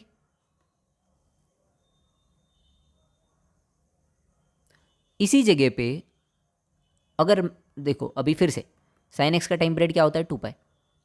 अगर इसी जगह पे मैं साइन x/2 कर दूं, चलो तुम लोग सोच के बताओ, साइन x/2 कर दूं तो टाइम पीरियड क्या चेंज होगा, टाइम पीरियड में क्या चेंज होगा, बताओ मुझे क्या बनेगा टाइम पीरियड।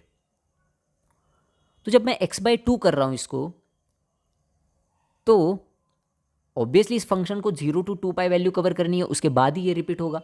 बट अभी x/2 है, तो जब x का वैल्यू 2 पाई होगा तब ये पाई तक ही वैल्यू कवर करेगा, मतलब x का वैल्यू 4 पाई तक जाना पड़ेगा।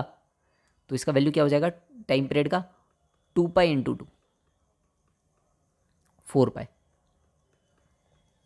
सिमिलरली अगर मैं साइन x/3 करूंगा तो टाइम पीरियड कैसे चेंज होगा, 2 पाई × 3, 6 पाई, है ना। जब x का वैल्यू 0 to 6 पाई वेरी करेगा तभी तो ये पूरा फंक्शन 0 से लेकर 2 पाई तक कवर करेगा वैल्यूज़। तो ऐसे टाइम पीरियड चेंज होते हैं। अगर तुम्हारा कोएफिशिएंट चेंज हो गया ना x का, तो टाइम पीरियड भी चेंज होगा।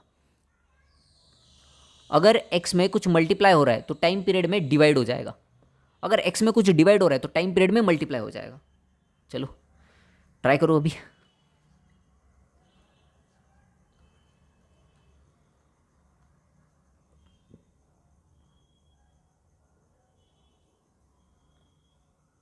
देखो ऑब्वियसली -1 से लेके 0, 0 से लेके 1, 1 से लेके 2, फ्रैक्शनल पार्ट ऑफ x क्या करता है, वेरी करता है। बट हमारे हमें पता है फ्रैक्शनल पार्ट ऑफ x का जो है वो टाइम पीरियड रहता है 1, ठीक है, टाइम पीरियड रहता है 1।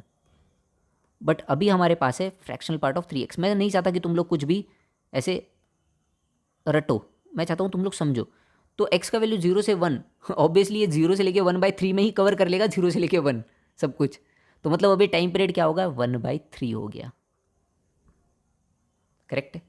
तो अगर टाइम पीरियड 1/3 हो गया तो -1 से लेके 2 के बीच में कितने टाइम पीरियड्स कवर हो जाएंगे, 3 हो रहे थे, अब 3 × 3 9 हो जाएंगे। 0 से लेके 1/3, 1/3 से लेके 2/3, 2/3 से लेके 1, फिर 1 से लेके 1 + 1/3, 4/3, फिर 4/3 से लेके 5/3, 5/3 से लेके 6/3, वैसे ही माइनस में 3, तो टोटल 9 टाइम पीरियड कवर हो जाएंगे। समझ रहे हो ये चीज़, बताओ। तो जो मेरा -1 से लेके 2 e⁻ fractional part of 3x dx है, that will be equal to 9 times of integral 0 to 1/3, 0 to 1/3। क्योंकि कहाँ से कहाँ तक लिखते हैं प्रॉपर्टी, देखो फर्स्ट प्रॉपर्टी किधर गई, n times of 0 to t, 0 to t। Time period अभी 1/3 है, 1 नहीं है। कुछ लोग गलती कर देते हैं यहीं पर भी, इसलिए बता रहा हूँ 1/3 है, e⁻, 3x dx।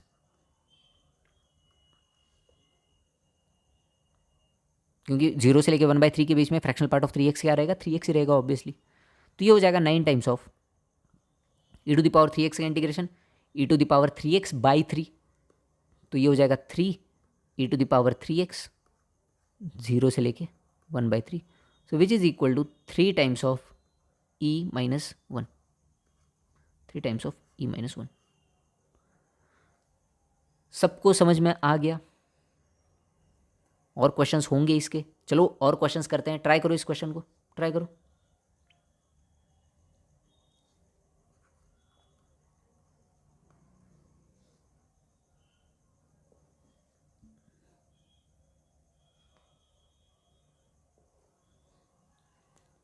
पहले इसको रूट से बाहर निकालो, हिंट दे रहा हूँ, पहले इसको रूट से बाहर निकालो, ठीक है, वरना रूट में ही लगाने लग गए। चलो ऑड इवन मतलब रूट में ही देख लेते हैं फंक्शन फंक्शन का पीरियोडिसिटी क्या है, टाइम पीरियड क्या है। तो इसको पहले रूट से बाहर निकालो।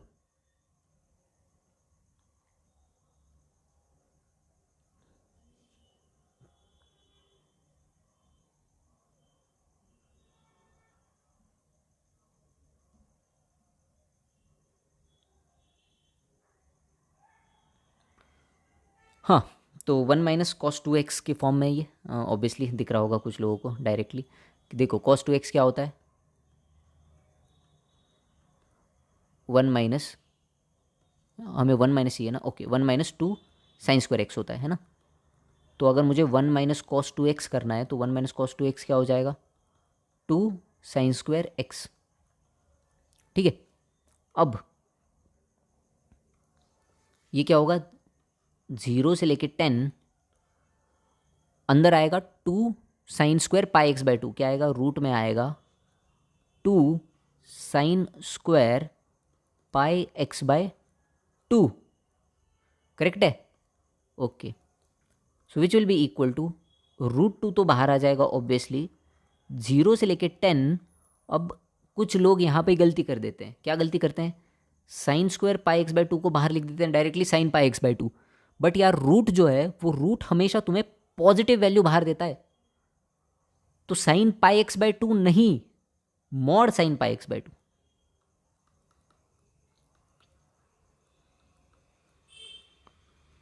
dx। अब ऑब्वियसली हमें यहाँ पे देखना पड़ेगा कि मॉड साइन ऑफ πx का टाइम पीरियड क्या होगा, यही हमें चेक करना पड़ेगा कि मॉड sin 2x का टाइम पीरियड क्या होगा। देखो अब ध्यान से, ओके, साइन एक्स जो फंक्शन है, साइन एक्स उसका ग्राफ कैसा होता है,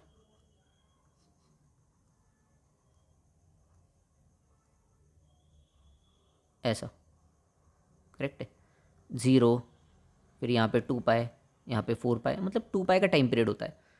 अब मैंने उस पर पहले मॉड लगा दिया, ये क्या होता है, ये होता है साइन एक्स, है ना। अब मैंने अगर उस पर मॉड लगा दिया तो ग्राफ कैसा लगेगा, जो नेगेटिव वैल्यूज़ है वो भी क्या हो जाएंगे, पॉजिटिव, तो ग्राफ ऐसा आ जाएगा। करेक्ट है कि नहीं, नेगेटिव वैल्यूज़ भी क्या हो गए, पॉजिटिव, तो 0π 2π। तो ये क्या है, ये मॉड ऑफ साइन एक्स, और मॉड ऑफ साइन एक्स का टाइम पीरियड क्या है, पाई। मॉड ऑफ साइन एक्स का टाइम पीरियड क्या है, पाई। मुझे चाहिए mod of sine of πx/2, πx/2 मतलब x का कुछ कोएफिशिएंट है ना। तो पीछे जाके यहाँ से भी मैं दिखा सकता हूँ तुम्हें पिछले वाले क्वेश्चन से कि कोएफिशिएंट क्या हो चला जाता है, कोएफिशिएंट चला जाता है डिवीजन में, है ना। यहाँ पे कोएफिशिएंट देखो 1/2 है, तो 1/2 चला गया इसके डिवीजन में, 2π डिवाइड बाई 1/2, वो हो गया 2π × 2। तो जो भी कोएफिशिएंट होता है ना x का, वो टाइम पीरियड के चला जाता है डिवीजन में। कोएफिशिएंट क्या चला जाता है, टाइम पीरियड के डिवीजन में। तो यहाँ पे 1/3 था, तो 2π डिवाइड बाई 1/3, 3 हुआ, ठीक है। तो कोएफिशिएंट चला जाता है टाइम पीरियड के डिवीजन में। तो अगर x का कोएफिशिएंट क्या है, यहाँ पे π/2 है, π/2 है, x का कोएफिशिएंट क्या है, π/2। तो टाइम पीरियड क्या आएगा, देखो mod of sine of πx/2 का टाइम पीरियड क्या आएगा, पहले था पाई, अभी आएगा divided by π/2, so which is equal to 2। 2 का इसका टाइम पीरियड है, 0 से लेके 2, 2 से लेके 4, 4 से लेके 6, 6 से लेके 8, 8 से लेके 10, ऐसे ये फंक्शन रिपीट होगा। तो चलो करते हैं फिर सॉल्व, और क्या है अपना काम। तो which is equal to √2 into integral 0 to 2। अब 0 to 2 के बीच में तो ये साइन ऑफ πx/2 ही रहेगा, इसीलिए तो हमने निकाला, ये साइन ऑफ πx/2 ही रहेगा, dx। 0 to NT, 2 इंटू 5, 10 तक है ना, तो 5 है ना टोटल, तो इंटू 5 करना पड़ेगा इधर बाहर। आ रहा है सबको समझ में, पहली प्रॉपर्टी तो लगाई है, कोई दिक्कत किसी को। चलो सॉल्व करते हैं इसको। तो ये आएगा 5√2 into integral 0 to 2 sine of πx/2 dx। ठीक है, तो साइन का इंटीग्रेशन क्या होता है, माइनस कॉस, तो ये होगा 5√2 into minus cos of πx/2 0 to 2। अच्छा, डिवाइड में आएगा, और डिवाइड में आएगा π/2, है ना। तो इंटू 2/π कर देता हूँ, 2/π करूँगा तो क्या होगा, 10√2/π होगा। माइनस साइन भी बाहर ले लेता हूँ, -10√2/π। सॉल्व कर लो इसको, जो भी आंसर आता है बताओ यार लास्ट में, ठीक है। -10√2/π और ये हो जाएगा -10√2/π into cos of pi minus cos of zero. Cos of pi तो होता है -1, कॉस पाई कितना होगा -1, और कॉस ऑफ ज़ीरो क्या होता है, कॉस ऑफ ज़ीरो होता है 1। सो ये हो गया -2 अंदर, तो -20√2/π, minus minus plus, +20√2/π। This is our final answer. आ गया सबको समझ में, दिक्कत तो नहीं है किसी को? और एक क्वेश्चन करते हैं चलो। अच्छा, क्वेश्चन खत्म हो गए, ये थे हमारे पीरियोडिक फंक्शन के क्वेश्चन। तो और क्वेश्चन खुद से ट्राई कर सकते हो, पीरियोडिक फंक्शन के ईजी होते हैं क्वेश्चन, इतने ज़्यादा हार्ड नहीं होते, समझना बस होता है। लास्ट में है लाइबनीज रूल। लाइबनीज रूल, ये रूल बहुत ईजी है, ठीक है, बहुत ही ज़्यादा चिंदी रूल है। ये तुम्हें बताता है डेरिवेटिव ऑफ एंटी डेरिवेटिव, मतलब डेरिवेटिव ऑफ एन इंटीग्रल। तो बस फॉर्मूले में रख देना है।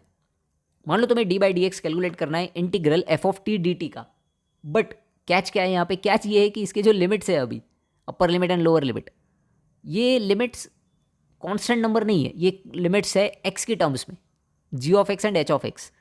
तो वो क्या आएगा, वो आएगा f of upper limit into derivative of upper limit minus f of lower limit into derivative of lower limit. याद कर लो ये फॉर्मूला, ठीक है। लगाना कैसे है मैं सिखा दूंगा अभी, एक क्वेश्चन से अगले क्वेश्चन में तुम कर दोगे। तो इसका डेरिवेशन भी है, एक्चुअली इसका डेरिवेशन भी हम लोग कर सकते हैं, बट अभी कोई काम का नहीं है जेई के लिए। जेई में डायरेक्टली तुम्हें फॉर्मूला लगाना होता है। तो एक क्वेश्चन मैं करके दिखा देता हूँ, देखो ये क्वेश्चन है, ठीक है। तो मुझे इसका d/dx फाइंड करना होगा पहले, तो ऑब्वियसली आएगा g'(x) equal to g'(x) equal to d/dx of integral 2 to x² dt divided by 1 + √t, correct. देखो आ गया कि नहीं इस फॉर्म में। अब कैसे लगाना है formula, Lebanese rule. f of, अब f ऑफ t क्या है यहाँ पे, f ऑफ t है 1 divided by 1 + √t। f of t क्या है यहाँ पे, f of t is actually equal to 1 divided by 1 + √t, है ना। तो तुम्हें f ऑफ अपर लिमिट करना है पहले, तो f ऑफ x² क्या होगा, 1 डिवाइडेड बाय 1 + √(x²), है ना। तो √(x² इज mod x, बाहर आएगा तो, into derivative of upper limit 2x minus f of lower limit f of 2, तो f ऑफ 2 आएगा 1 divided by 1 + √2 into derivative of lower limit. तो डेरिवेटिव 2 का डेरिवेटिव तो हो जाएगा 0, कांस्टेंट है 2, तो ये तो पूरा का पूरा हो गया 0। आंसर क्या आया g'(x) का 2x divided by 1 + mod x। हमें क्या कैलकुलेट करना है, हमें करना है g'(9), तो g'(9) क्या होगा, 9 2 18 divided by 1 + mod 9 is 9, so which is equal to 18/10 which is equal to 9/5। Clear है सभी को, किसी को कोई दिक्कत इसमें? चलो एक और क्वेश्चन है मेरे पास, ये वाला क्वेश्चन कर दो, ये वाला क्वेश्चन।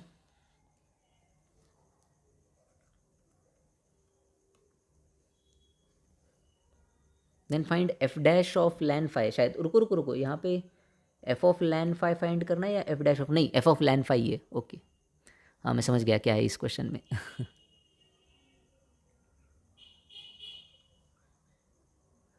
ऑब्वियसली लाइबनीज रूल के नीचे दिया है तो लाइबनीज रूल से ही सॉल्व होगा। और लाइबनीज रूल लगाना कब है ये देखना भी बहुत ज़्यादा आसान होता है, क्योंकि जो लाइबनीज रूल में लिमिट्स होती है ना, वो अलजेब्रिक लिमिट्स होती है, या फिर मतलब एक्स के टर्म्स में लिमिट्स होती है। तो अगर एक्स की टर्म्स में लिमिट है मतलब वहाँ पे लाइबनीज रूल लगेगा। ट्राई करो,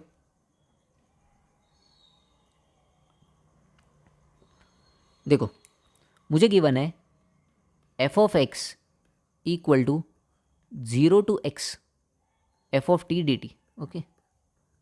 तो यहाँ पे अगर मैं f' ऑफ x फाइंड करूँ, f' ऑफ x, तो f' ऑफ x क्या होगा, ऑब्वियसली इसको इसका डेरिवेटिव लेना पड़ेगा जो भी हम लोग लेंगे लाइबनीज रूल से। तो f of x into derivative of upper limit 1 minus f of lower limit f of 0 into derivative of lower limit, 0 का डेरिवेटिव तो 0 ही होता है, तो ये ऑब्वियसली ये हो गया 0, ठीक है। तो मतलब मुझे मिला f' of x equal to f of x. अब तो सवाल कर सकते हो बिल्कुल। एफ डैश ऑफ एक्स मतलब क्या, d y by d x, ठीक है। एफ ऑफ एक्स को मैं वाई मान रहा हूँ, y equal to f of x obviously. तो एफ डैश ऑफ एक्स क्या होगा, d y by d x equal to y. तो यहाँ से डी वाई बाई वाई क्या आएगा, डी एक्स। दोनों तरफ इंटीग्रेट कर दो मेरे यार, तो लैन वाई इक्वल टू क्या आएगा, इसका derivative x plus some constant c, अभी हमें नहीं पता सी क्या है। तो वाई इक्वल टू क्या होगा, e to the power x plus c. Okay, that means y equal to e to the power x into e to the power c. E to the power c को कुछ और constant मान लेता हूँ मैं, k into e to the power x. तो y मुझे मिला k into e to the power x. ये क्वेश्चन होना चाहिए था इसमें, डिफरेंशियल इक्वेशन में। तो वाई तो मेरा क्या था, एफ ऑफ एक्स, मतलब मुझे एफ ऑफ एक्स मिल गया। एफ ऑफ एक्स क्या आया मेरा, k into e to the power x. अब क्वेश्चन को ध्यान से देखो, हमें के का वैल्यू बताना पड़ेगा, पहले के का वैल्यू पता करना पड़ेगा, उसके सिवाय कोई और रास्ता नहीं है। तो अगर तुम ध्यान से देखोगे तो क्वेश्चन में अगर मैं एक्स का वैल्यू ज़ीरो पुट करूंगा, ठीक है, मुझे क्या गिवन है, मुझे गिवन है f of x equal to zero to x f of t क्या, डी टी। ओके, तो अगर तुम देखोगे यहाँ पे, अगर मैं एफ ऑफ ज़ीरो फाइंड करना चाहूँगा तो एफ ऑफ ज़ीरो क्या हो जाएगा, जीरो टू जीरो, एक्स का वैल्यू जीरो मैंने पुट करा है, f of t d t. और जीरो से लेके जीरो तक f of t d t obviously क्या आएगा, जीरो, मतलब f of zero equal to क्या आया, जीरो। अगर यहाँ पे मुझे लिमिट थ्री टू एक्स देता, मान लो अगर मुझे यहाँ पे लिमिट थ्री टू एक्स देता, तो मैं क्या करता, तो मैं एक्स का वैल्यू थ्री पुट कर देता, f of three equal to zero मिल जाता मुझे। समझ रहे हो ना, ये छोटी छोटी चीज़ें समझा करो। अगर मान लो ऐसा देता एक्स प्लस टू और ऊपर देता x plus two into x plus three, तो मैं एक्स का वैल्यू पुट कर देता माइनस टू। तो ये थोड़ा सा दिमाग लगाते आना चाहिए। F of zero equal to zero मिल गया ना, तो क्या होगा ये, f of zero equal to zero, तो zero equal to k into e to the power zero, that implies k equal to zero. और अगर यार के इक्वल टू जीरो है तो पूरा का पूरा जो मेरा एफ ऑफ एक्स है that is equal to zero. खत्म क्वेश्चन। एफ ऑफ एक्स अगर इक्वल टू जीरो है तो कुछ भी पुट कर दो उसमें, एक्स का वैल्यू इक्वल टू जीरो ही आएगा, आंसर क्या आएगा, जीरो। क्लियर हो गया। तो ये था लास्ट टॉपिक डेफिनेट इंटीग्रेशन का, लाइबनीज रूल। और इसी के साथ डेफिनेट इंटीग्रेशन का जो थियरी सेशन है वो थियरी सेशन यहाँ पे ख़त्म होता है, बट लेक्चर अभी ख़त्म नहीं हुआ, क्योंकि अभी हमें करना है छः सात कुछ प्रीवियस ईयर क्वेश्चन, क्योंकि प्रीवियस ईयर क्वेश्चन करे बिना कुछ हमें ये नहीं आएगा ना आइडिया कि हाँ यार हमने सही सॉल्व किया है या फिर सही से पढ़ा है। तो चलो यार कुछ प्रीवियस ईयर क्वेश्चन कर लेते हैं, फिर उसके बाद हम लोग इस लेक्चर को टाटा बाय बाय करेंगे। पी वाई क्यूज़ ट्राई करो इस क्वेश्चन को, तब तक मैं एक मिनट में आता हूँ, इस क्वेश्चन को ट्राई करो, ठीक है।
ओके, तो इनफ टाइम मैंने दिया था इस क्वेश्चन को सॉल्व करने के लिए, 2 से 3 मिनट, और मैक्सिमम लोगों का आंसर भी आ गया होगा क्योंकि क्वेश्चन बहुत ईजी है। और प्रॉपर्टी कौन सी लगानी है वो लोगों ने एक ही पल में झट से देख भी लिया होगा। F of x d x equal to integral f of a plus b minus x d x. क्यों? क्योंकि पाई/2 पे पाई/2 माइनस एक्स करने से कॉस एक्स क्या हो जाएगा, साइन एक्स हो जाएगा। तो यार बहुत ही ईजी क्वेश्चन था, आई होप तुम लोगों ने कर लिया होगा। तो पहले तो मैं आई को मान लेता हूँ 8/पाई इंटीग्रल कहाँ से कहाँ तक, 0 से लेके पाई/2। 3-4 ये तो अच्छी अच्छी प्रॉपर्टीज़ है, एक तो पीरियोडिक फंक्शन की, एक वो f of x d x equal to integral f of a plus b में x minus x d x, एक वो लिमिट्स को हाफ करने वाली 0 से लेकर 2a। हो गया, इतनी मेन मेन प्रॉपर्टीज़ है सब। तो ये हो जाएगा कॉस एक्स, ठीक है, बस मैं कर रहा हूँ। नेक्स्ट क्वेश्चन पे चलते हैं हम लोग जल्दी। To the power 2023 divided by sine x to the power 2023 plus cos x to the power 2023 d x. ठीक है, अब मैं यहाँ पे x की जगह पे पुट करूँगा पाई/2 माइनस एक्स, तो क्या हो जाएगा, ये हो जाएगा 8/पाई इंटीग्रल 0 टू पाई/2 साइन एक्स। एक्स की जगह पे पाई/2 माइनस एक्स पुट कर दिया तो कॉस पाई/2 माइनस एक्स क्या होता है, साइन एक्स। और डिवाइड में नीचे जो है वही आएगा।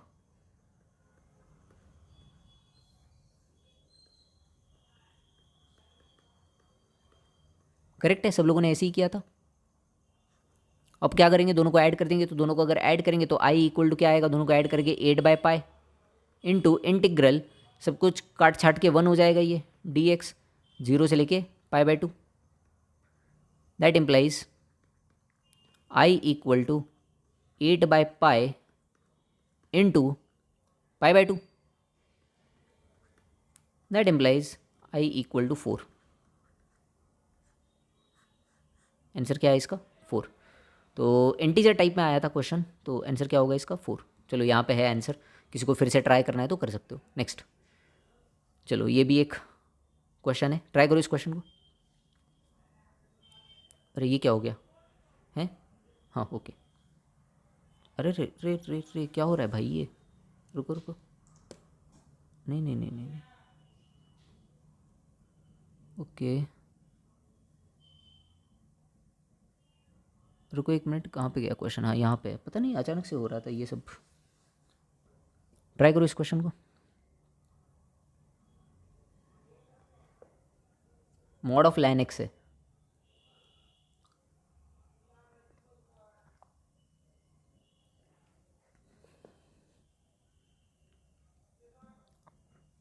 ओके, आई होप सब लोगों ने ट्राई कर लिया होगा। अब हम लोग ट्राई करते हैं, तो इसको मैं मान लेता हूँ कुछ आई इंटीग्रल। हमें क्या सॉल्व करना है, 1/3 से लेके 3 mod of ln x d x. Correct, पहले इसको सॉल्व करते हैं और इसको सॉल्व करके हमें इस फॉर्म में लाना है, लैन of N square by E के फॉर्म में। तो पहले इसको सॉल्व करते हैं, फिर उसके बाद हम लोग देखते हैं कि आगे क्या होगा। तो ऑब्वियसली मॉड का वैल्यू कहाँ पे चेंज होता है, मॉड का वैल्यू चेंज होता है जब नेगेटिव से पॉजिटिव वैल्यू, मतलब 0 पे। तो लैन एक्स कहाँ पे 0 बनेगा, लैन एक्स 0 बनेगा एक्स इक्वल टू 1 पे। समझ रहे हो ना ये चीज़, एक्स इक्वल टू 1 पे लैन एक्स क्या बनेगा, 0। तो पहले तो मैं इसको ब्रेक कर दूंगा, 1/3 से लेके 1 तक mod of ln x d x plus 1/3 1 से लेके 3 तक फिर d x. Okay okay okay, देखो अब 1/3 से लेके 3 तक, 1/3 से लेके 1 तक, 1/3 से लेके 1 तक जो लैन एक्स है वो लेस देन 0 वैल्यू देगा, नेगेटिव वैल्यू देगा। लैन 1 0 होता है, लैन 1 के बाद पॉजिटिव वैल्यूज़ मिलती है, लैन 1 से पहले नेगेटिव वैल्यूज़ मिलती है। तो 1/3 से लेके 1 तक जो लैन एक्स है वो नेगेटिव होगा, तो मॉड के बाहर आएगा तो क्या बनेगा, माइनस लैन एक्स डी एक्स।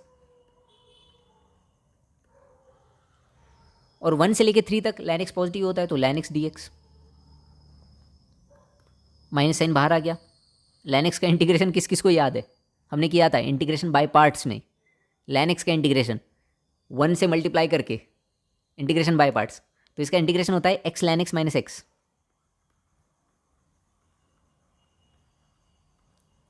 1/3 से लेके 1 और प्लस ये होगा एक्स लैन एक्स माइनस एक्स 1 से लेके 3। ऑब्वियसली बस यहाँ पे अब तुम्हें लिमिट्स पुट करनी है, ठीक है।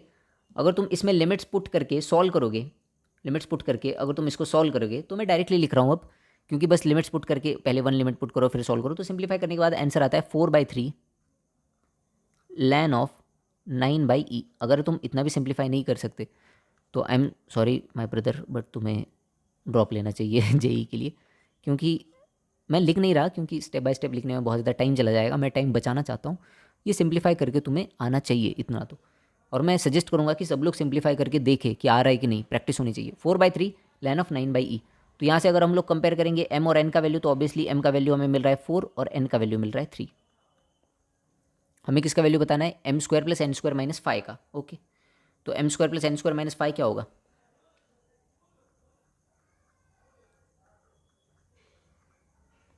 Equal to 16 + 9 - 5, 25 - 5, which is 20।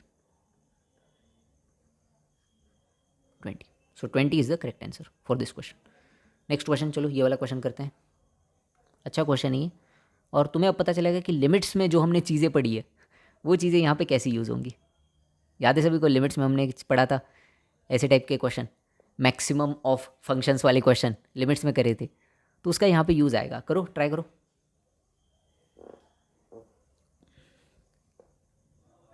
पहले तो हमें f(x) लिखना पड़ेगा, डेफिनेशन उसकी अलग अलग इंटरवल्स में, और फिर उसके बाद इंटीग्रेट कर देंगे। इजी क्वेश्चन है, जिसने मेरा लिमिट्स का लेक्चर पूरा का पूरा देखा है उसको लगेगा यार ये तो चिंदी क्वेश्चन है पूरा। करो।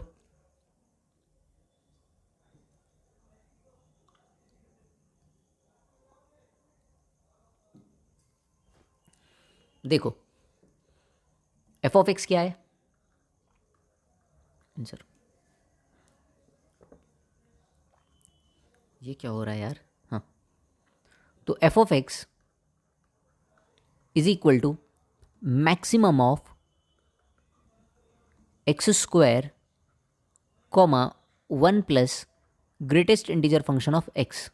ओके, तो हम f(x) को अलग अलग इंटरवल में लिख लेते हैं ना, अलग अलग इंटरवल में। देखो अब 0 से लेके 1 के बीच में, देखो 0 से लेके 1 के बीच में जो x² है उसका वैल्यू क्या रहेगा, 0 से लेके 1 के बीच में ही रहेगा। बट 0 से लेके 1 के बीच में जो ये सेकेंड फंक्शन है वो तुम्हें क्या वैल्यू दे रहा है, 1 दे रहा है, क्योंकि greatest integer function of 0 to 1 क्या होता है, 1 ही होता है ऑब्वियसली 0 to 1 के बीच में।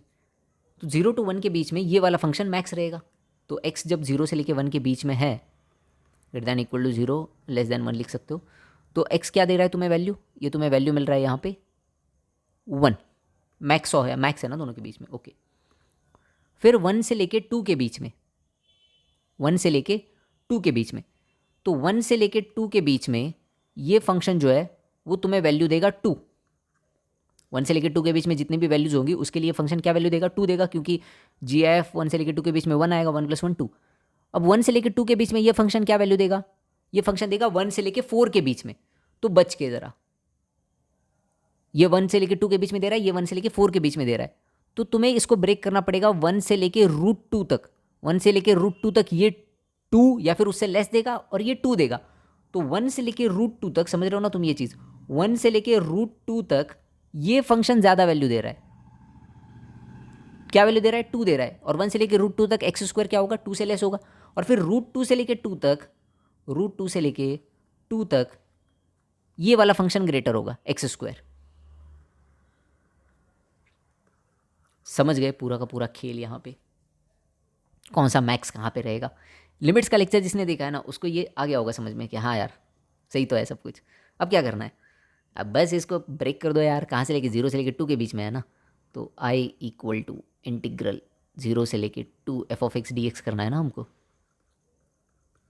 तो इसको मैं ब्रेक कर दूंगा, एक तो 0 से लेके 1 के बीच में जहाँ पे मुझे f(x) का वैल्यू मिल रहा है 1 dx, फिर मैं लूँगा इसको 1 से लेके √2 के बीच में जहाँ पे मुझे इसका वैल्यू मिलेगा 2 dx, और फिर मैं करूँगा √2 से लेके 2 तक जहाँ पे इसका वैल्यू होगा x² dx। कैलकुलेट कर लो, इजी सा ही कैलकुलेशन। तो ये तो हो जाएगा 1 plus 2 times of √2 - 1 plus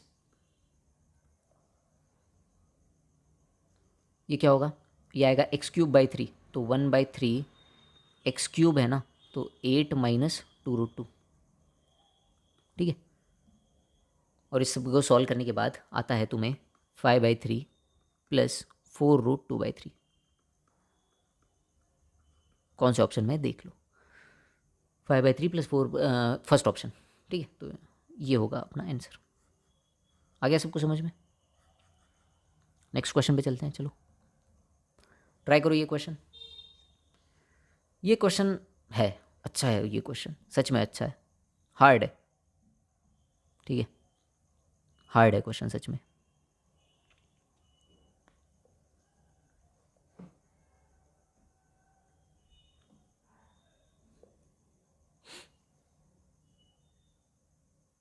try करो,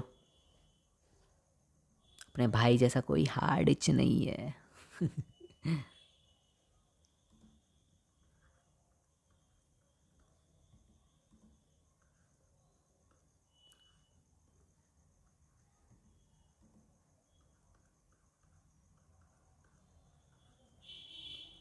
ज़्यादा सोचो मत यार, ठीक है। इस टाइम पे ना, हाँ, स्टूडेंट्स का मानसिक स्थिति बहुत बिगड़ जाता है यार। वो लोग कुछ भी सोचते रहते हैं, ये हो गया तो क्या होगा, मेरा क्या होगा, ये होगा वो होगा। कुछ मत सोचो, तुम बस पढ़ाई पे ध्यान दो, जितना पढ़ सकते हो उतना पढ़ो, बाकी भाड़ में जाए, ठीक है।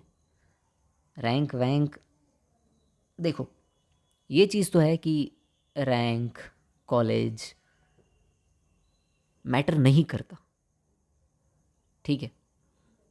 अगर कोई हार्ड वर्किंग स्टूडेंट है, वो किसी भी कॉलेज में जाए, वो वहाँ से अच्छा करेगा। मैं ये रियलिटी तुम्हें बता रहा हूँ। और बहुत सारे स्टूडेंट ऐसे भी होते हैं, बहुत सारे स्टूडेंट जो अच्छे कॉलेज में जाते हैं कुछ नहीं करते हैं, और बहुत सारे स्टूडेंट्स ऐसे भी होते हैं जो अच्छे कॉलेज में नहीं होते फिर भी बहुत अच्छा करते हैं। तो वो मैटर करता है उस स्टूडेंट पे, उसकी फाइटिंग स्पिरिट पे। तो अब भैया अगर ऐसा है तो जेई करने की क्या ज़रूरत है? इसकी ज़रूरत इसीलिए है क्योंकि ये तुम्हारी फर्स्ट फाइट है। इसमें तुम्हें तुम्हारा कैरेक्टर दिखाना है।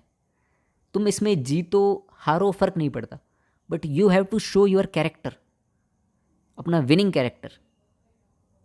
अगर वर्ल्ड कप के ही मैचेस मैटर करते हैं तो ये प्रैक्टिस सीरीज़ क्यों खेलनी है फिर?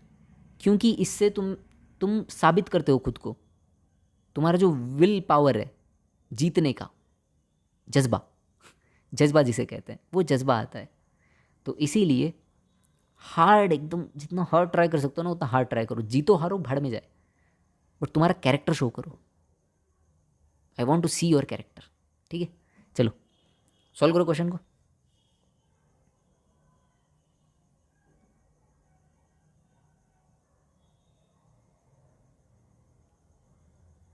देखो, तो अगर यहाँ पे देखोगे तो कुछ खास यहाँ पे दिख नहीं रहा। ऑब्वियसली क्वेश्चन हार्ड था, मैंने पहले ही बोला था।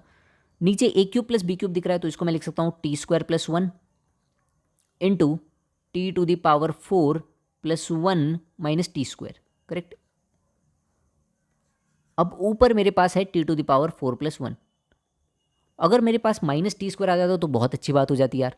तो लाओ ना माइनस टी स्क्वायर। अगर माइनस टी स्क्वायर लिया है तुमने तो प्लस टी स्क्वायर भी करना पड़ेगा ऑब्वियसली, और ये हो जाएगा डी टी इक्वल टू क्या आएगा, ये इंटीग्रल 1 से लेके 2।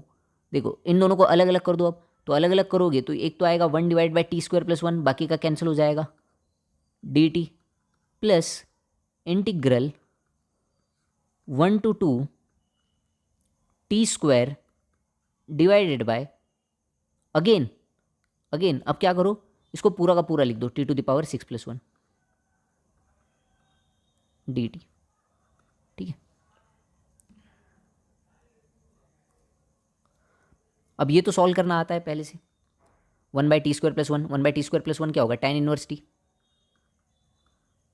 tan 1t from 1 to 2 plus, अब ये जो नेक्स्ट है इसको सॉल्व करना है हमें, इसको, ठीक है। तो इसको यहाँ पे लिख के मैं तुम्हें सॉल्व करके दिखा देता हूँ।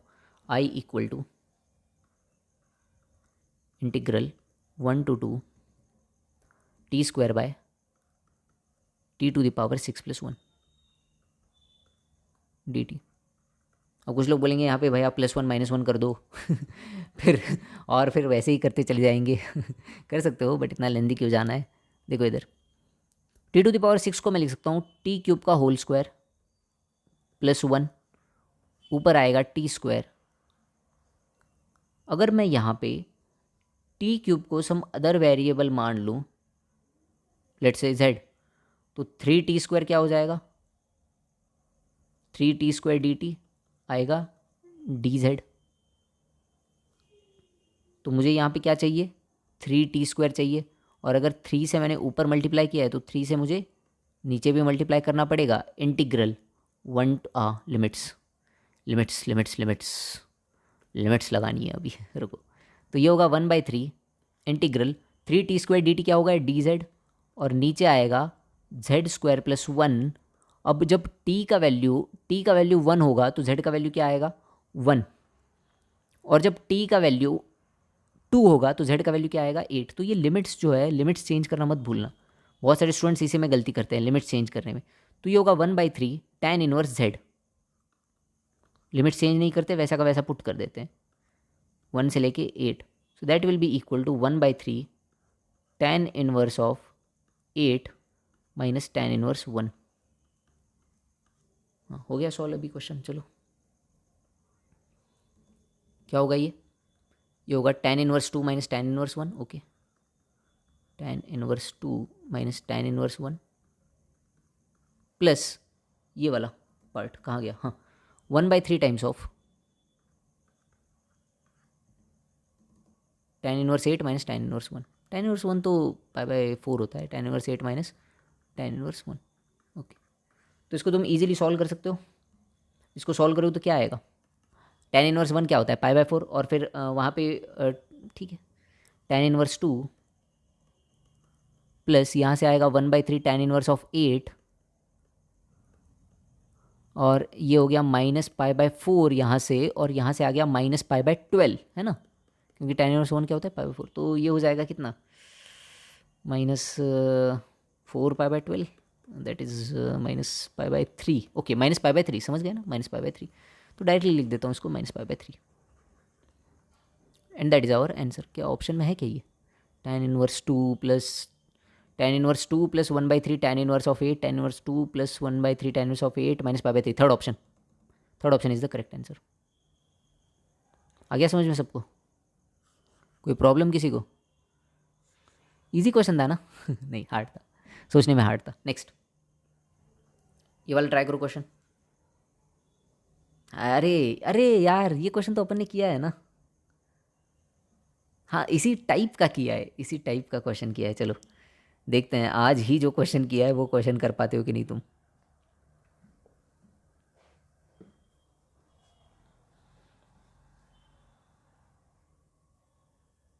बहुत इजी क्वेश्चन है, बहुत इजी।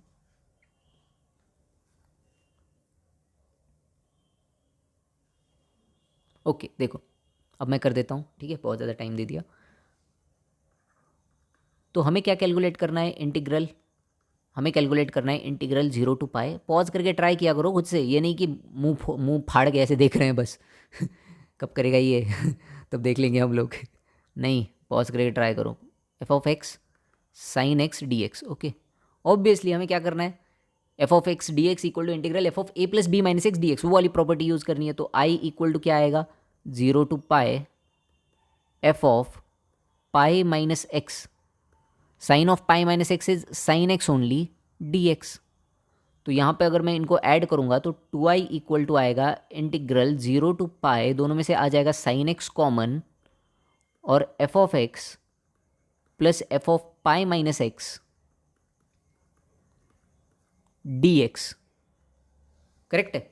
और ये तो क्वेश्चन में गिवन है, f(x) प्लस f(π - x) क्या है, π² गिवन है क्वेश्चन में। तो ये हो जाएगा 2i equal to integral 0 to pi π² sin x dx। Okay, तो this will be 2i equal to, या फिर i इक्वल टू π²/2। साइन का इंटीग्रेशन क्या होता है, minus cos. So minus cos x 0 से लेके पाई। अच्छा, ये सॉल्व करते वक्त मैंने गलती कर दी थी पिछली बार याद है मुझे, अभी इसी लेक्चर में तुमको भी दिख रहा होगा। तो ये होगा पाई स्क्वायर बाई 2 इंटू, अब नहीं करूँगा, ये 2 आता है मुझे पता है क्योंकि माइनस ऑफ -1 माइनस ऑफ +1 वो 2 आता है ये, ठीक है। ये मैंने गलती कर दी थी आज ही। आई इक्वल टू क्या होगा, pi square. This is our answer, pi square. Easy question था यार, ठीक है, ये क्वेश्चन तो कर लेना चाहिए था। Next question, and I think this is the last question. और तुम्हें दिख ही रहा होगा लिमिट्स यहाँ पे 0 to t² है, तो क्या यूज़ करना है, ठीक है, तो करो। और फिर उसके बाद हम लोग मिलते हैं अगले लेक्चर में एरिया अंडर कर्व के साथ, ठीक है। लास्ट क्वेश्चन आज के लेक्चर का। बहुत क्वेश्चन किए आज, 20 to 25 क्वेश्चन आराम से कर दिए, 25 तो कर दिए। Let f be a continuous function satisfying this, then f of pi square by 4 is equal to, okay, let's see कौन करता है इस क्वेश्चन को। इजी है, हाँ, बहुत ज़्यादा टाइम दे दिया, पॉज करके ट्राई कर लिया होगा। अब मैं कर देता हूँ आंसर। गिवन क्या है, देखो गिवन है integral 0 to t² f of x plus x square, ठीक है, f of x plus x square dx equal to मुझे गिवन है 4/3 t³, 4/3 t³, ये मुझे गिवन है। तो क्या होता है, f of t² करना है पहले, तो क्या होगा ये f of t² plus t² का स्क्वायर t⁴ इंटू t² का derivative 2t minus f of lower limit, okay. अब फंक्शन हमारा सिर्फ f ऑफ x नहीं है, कुछ लोग गलती कर देंगे, फंक्शन यहाँ पे सिर्फ f ऑफ x मान लेंगे, नहीं, ये पूरा होता है, ये पूरा। तो f ऑफ 0 प्लस 0, ये होगा f of 0 plus 0 into derivative of 0 that is 0 only. अरे यार, नीचे अगर कोई कांस्टेंट टर्म आता है ना, उसका डेरिवेटिव 0 ही होता है, तो वो तो लिखने की ज़रूरत है नहीं वैसे, तो ये हो जाएगा 0 obviously, equal to 4/3 t³, okay. अब यहाँ पे मुझे दिखेगा f of t² plus t⁴ equal to 2 से 2 कैंसिल, तो ये हो गया 2/3 और t से एक t कैंसिल, तो 2t²/3, 2t²/3। तो f ऑफ t² क्या आया, f of t² equal to 2t²/3 minus t⁴ हो गया सॉल्व क्वेश्चन। क्या निकालना है हमें, f ऑफ π²/4 निकालना है, f ऑफ π²/4। तो f ऑफ π²/4 क्या होगा, π/2, t का वैल्यू क्या है π/2, सो 2/3 इंटू π/2 का whole square π² minus π/2 whole to the power 4, ठीक है। सॉल्व कर लो इसको, जो भी आंसर आता है निकाल लो। इसका आंसर आएगा 2π² नहीं, π²/6 माइनस, करेक्ट तो है ना, हाँ, माइनस जो भी होगा यार, π⁴/216, ठीक है, 16। तो ये होगा जो भी है, जो भी आंसर आ रहा है इसका। ये कहीं पे हमने कैलकुलेशन मिस्टेक कर दी क्या इसमें, लग रहा है मुझे। हाँ, अच्छा, देखो एक बार क्वेश्चन 4/3 t²। एक्चुअली अभी मैं बहुत थक गया हूँ कर करके क्वेश्चन को, इसलिए ना। f of t² plus t⁴ into 2t equal to, हाँ यार, देखो सच में मैं थक गया हूँ थोड़ा सा इसलिए।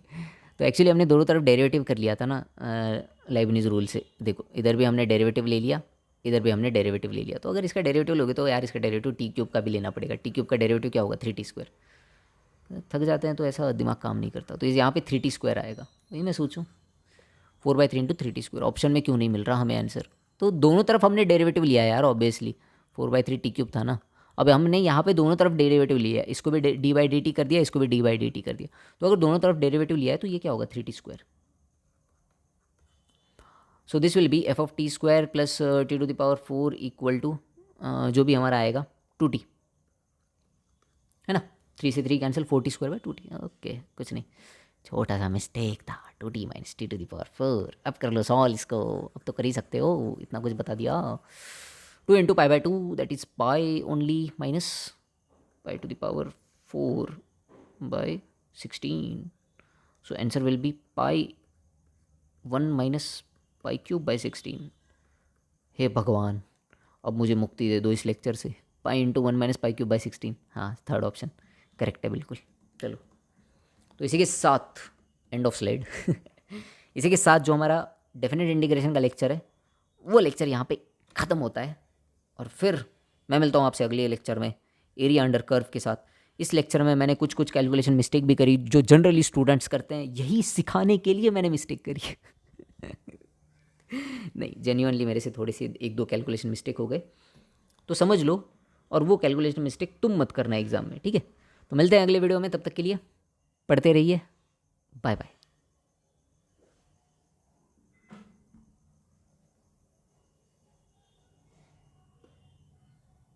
चलो भाई।